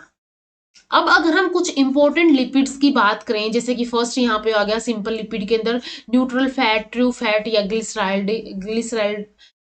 Fat. These fats are the esters of the fatty acid and glycerol। क्योंकि सिंपल है तो ये सिंपल एस्टर्स होते हैं फैटी एसिड्स एंड ग्लिसरॉल के। Depending on the number of fatty acid इनको मोनोग्लिसराइड, वन ग्लिसरॉल बोला जाता है। इसके अंदर one glycerol one fatty acid होता है। डाई के अंदर वन ग्लिसरॉल दो फैटी एसिड होते हैं। ट्राई के अंदर one glycerol and three fatty acid होते हैं। On the basis of physical nature fats and oils, जो फैट्स हैं वो डिफ्रेंशिएट किए जाते हैं ऑयल एंड हार्ड फैट्स के अंदर। ठीक है, जो फिजिकल नेचर है उसके बेसिस पे फैट को ऑयल एंड हार्ड फैट्स के अंदर क्लासिफाई या फिर डिफ्रेंशिएट किया जाता है। ऑयल्स क्या होते हैं, ये बने होते हैं अनसैचुरेटेड फैटी एसिड्स के, लिक्विड होते हैं रूम टेम्परेचर के ऊपर, लो मेल्टिंग पॉइंट होगा। एग्जांपल जैसे कि sunflower oil, cod liver oil, shark liver oil, cotton seed olive, ground nut oil, mustard oil, ये सब क्या है ऑयल्स के एग्जाम्पल हो गई। अनसैचुरेटेड फैटी एसिड होते हैं, लिक्विड होते हैं रूम टेम्परेचर के ऊपर, इसलिए इनका मेल्टिंग पॉइंट भी लो होता है। हार्ड फैट जो है, hard fats saturated fatty acids के होते हैं, सॉलिड होते हैं रूम टेम्परेचर के ऊपर, हाई मेल्टिंग पॉइंट होता है। जैसे कि butter, butter is soft as contains good quality of short chain fatty acid. ठीक है, शॉर्ट चेन फैटी एसिड्स होते हैं बटर के अंदर और ये गुड क्वालिटी के होते हैं। जैसे जैसे और ज्यादा कॉम्प्लेक्स अगर कंडीशन कॉम्प्लेक्स कैटेगरीज के अंदर जाए हम हार्ड फैट्स की, तो उनके अंदर अलग अलग टाइप के यहाँ पे शॉर्ट अलग अलग टाइप की फैटी चेन्स या फिर फैटी एसिड्स की चेन पाई जाती है।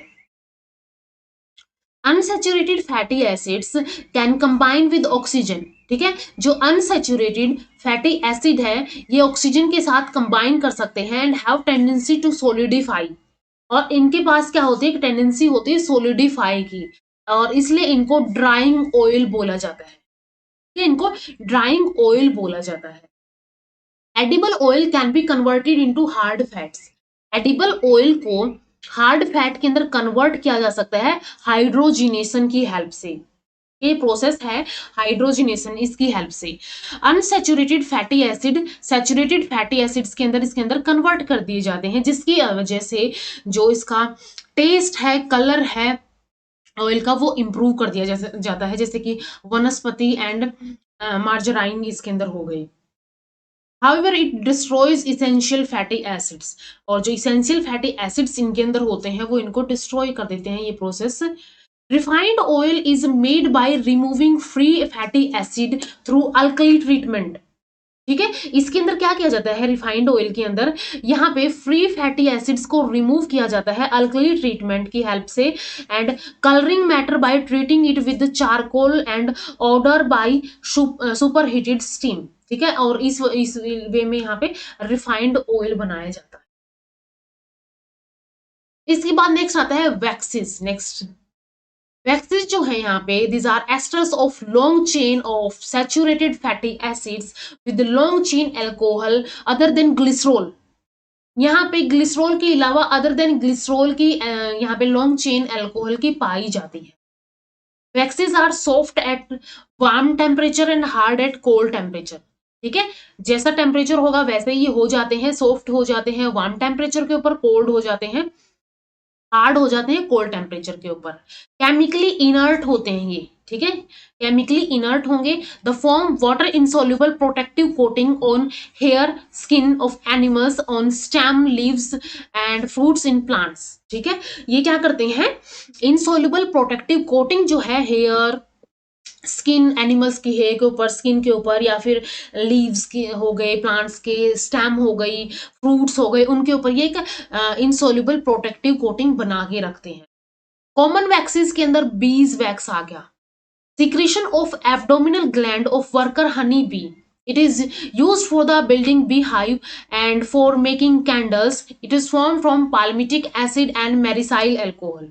Palmitic acid and myricyl alcohol का ये बना होता है. बी वैक्स किसका बना होगा? पाल्मिटिक एसिड एंड मेरिसाइल अल्कोहल का. नेक्स्ट यहाँ पे आता है वैक्स वूल फैट या फिर lanolin.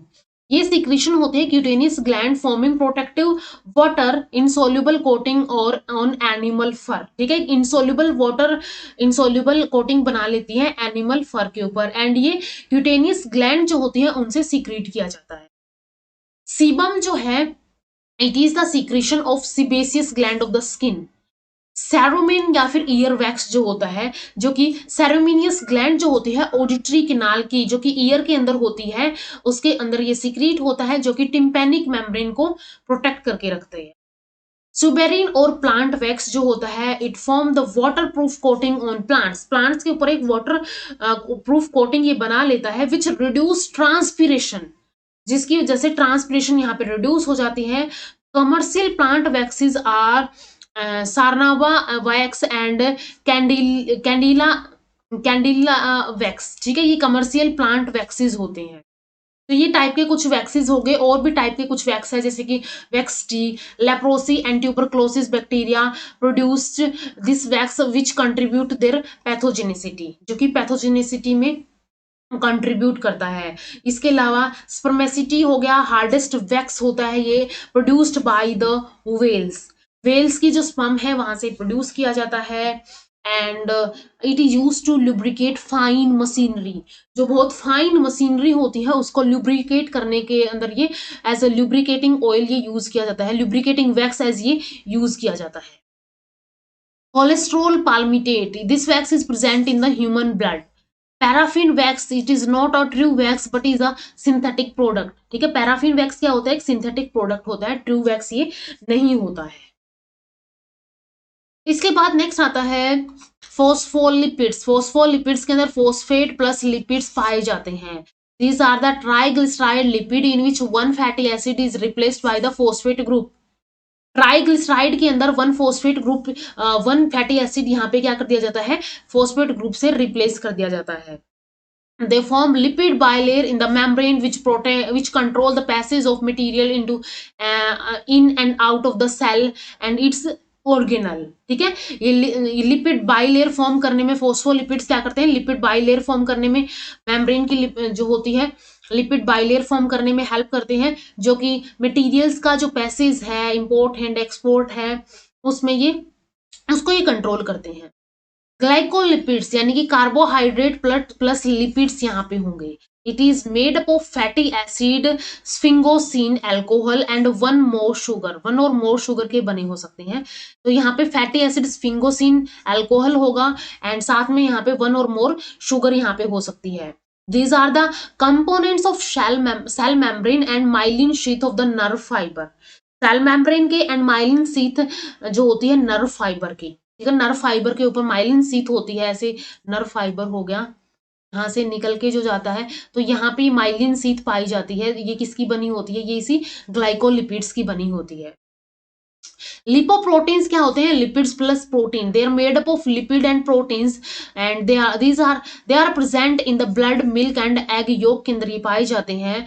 Without lipoprotein complex lipid can't be transported. In lipoprotein complex की तरह ही एज लिपोप्रोटीन कॉम्प्लेक्स ही ये ट्रांसपोर्ट किए जाते हैं, अदरवाइज लिपिड जो है वो ट्रांसपोर्ट नहीं होंगे.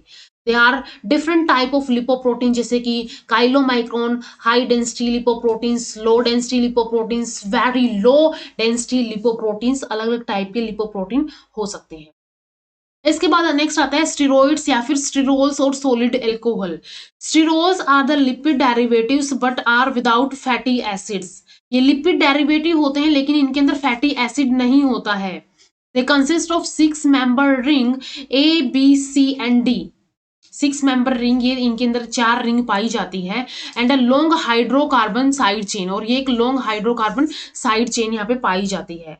द कॉम्प्लेक्स इज कॉल्ड साइक्लोपेंटिनो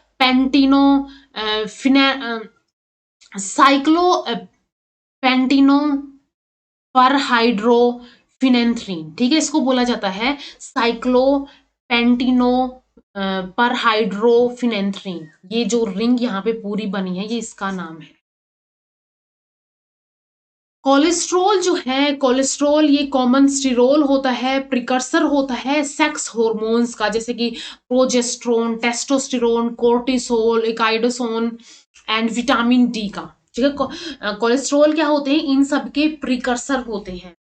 ये जो इकाइडियोसोन होता है ये एक मोल्टिंग हार्मोन होता है। जो अलग अलग स्टेजेस आती है मोल्टिंग की, इंसेक्ट्स के अंदर भी आती है। तो इंसेक्ट्स के अंदर जैसे कि कॉकरोच के अंदर आती है मोल्टिंग स्टेजेस, एक स्टेज फिर नेक्स्ट हो गई, उनके अंदर कुछ चेंजेस आते हैं और फिर वो अडल्ट बन जाता है। तो ये हार्मोन क्या करता है, ये मोल्टिंग हार्मोन होता है और ये इसमें हेल्प करता है मोल्टिंग के। It produced bile salts that emulsify fats during digestion.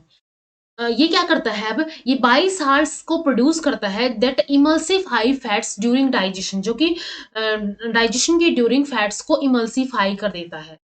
इसके अलावा सेल मेम्ब्रेन का ये एक इसेंशियल कंपोनेंट होता है। पोटैटो जो होता है ये रिच होता है कोलेस्ट्रॉल के अंदर। ठीक है, पोटैटो क्या होता है, कोलेस्ट्रॉल के अंदर रिच होता है, ये कोलेस्ट्रॉल का स्ट्रक्चर है।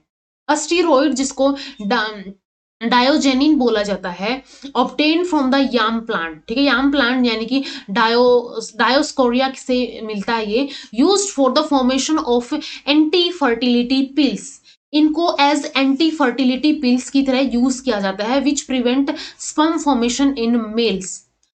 इसके अलावा डिजिटैलिन जो है ये एक स्टीरोल होता है जो कि एक हार्ट स्टिमुलेंट होता है। तो यहाँ तक हमने डिस्कस कर लिया है प्रोटीन्स, जीएनए यानी nucleic acids, carbohydrate and lipids के बारे में। नेक्स्ट वीडियो में हम विटामिन के बारे में डिस्कस करेंगे एंड इसके बाद हम सेलुलर रेस्पिरेशन के बारे में डिस्कस करेंगे।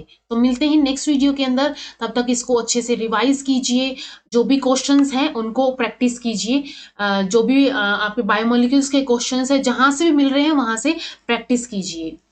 एंड वीडियो अगर हेल्पफुल लगी हो तो लाइक कीजिए, शेयर कीजिए अपने फ्रेंड्स के साथ एंड चैनल को सब्सक्राइब कर लीजिए। Thank you so much.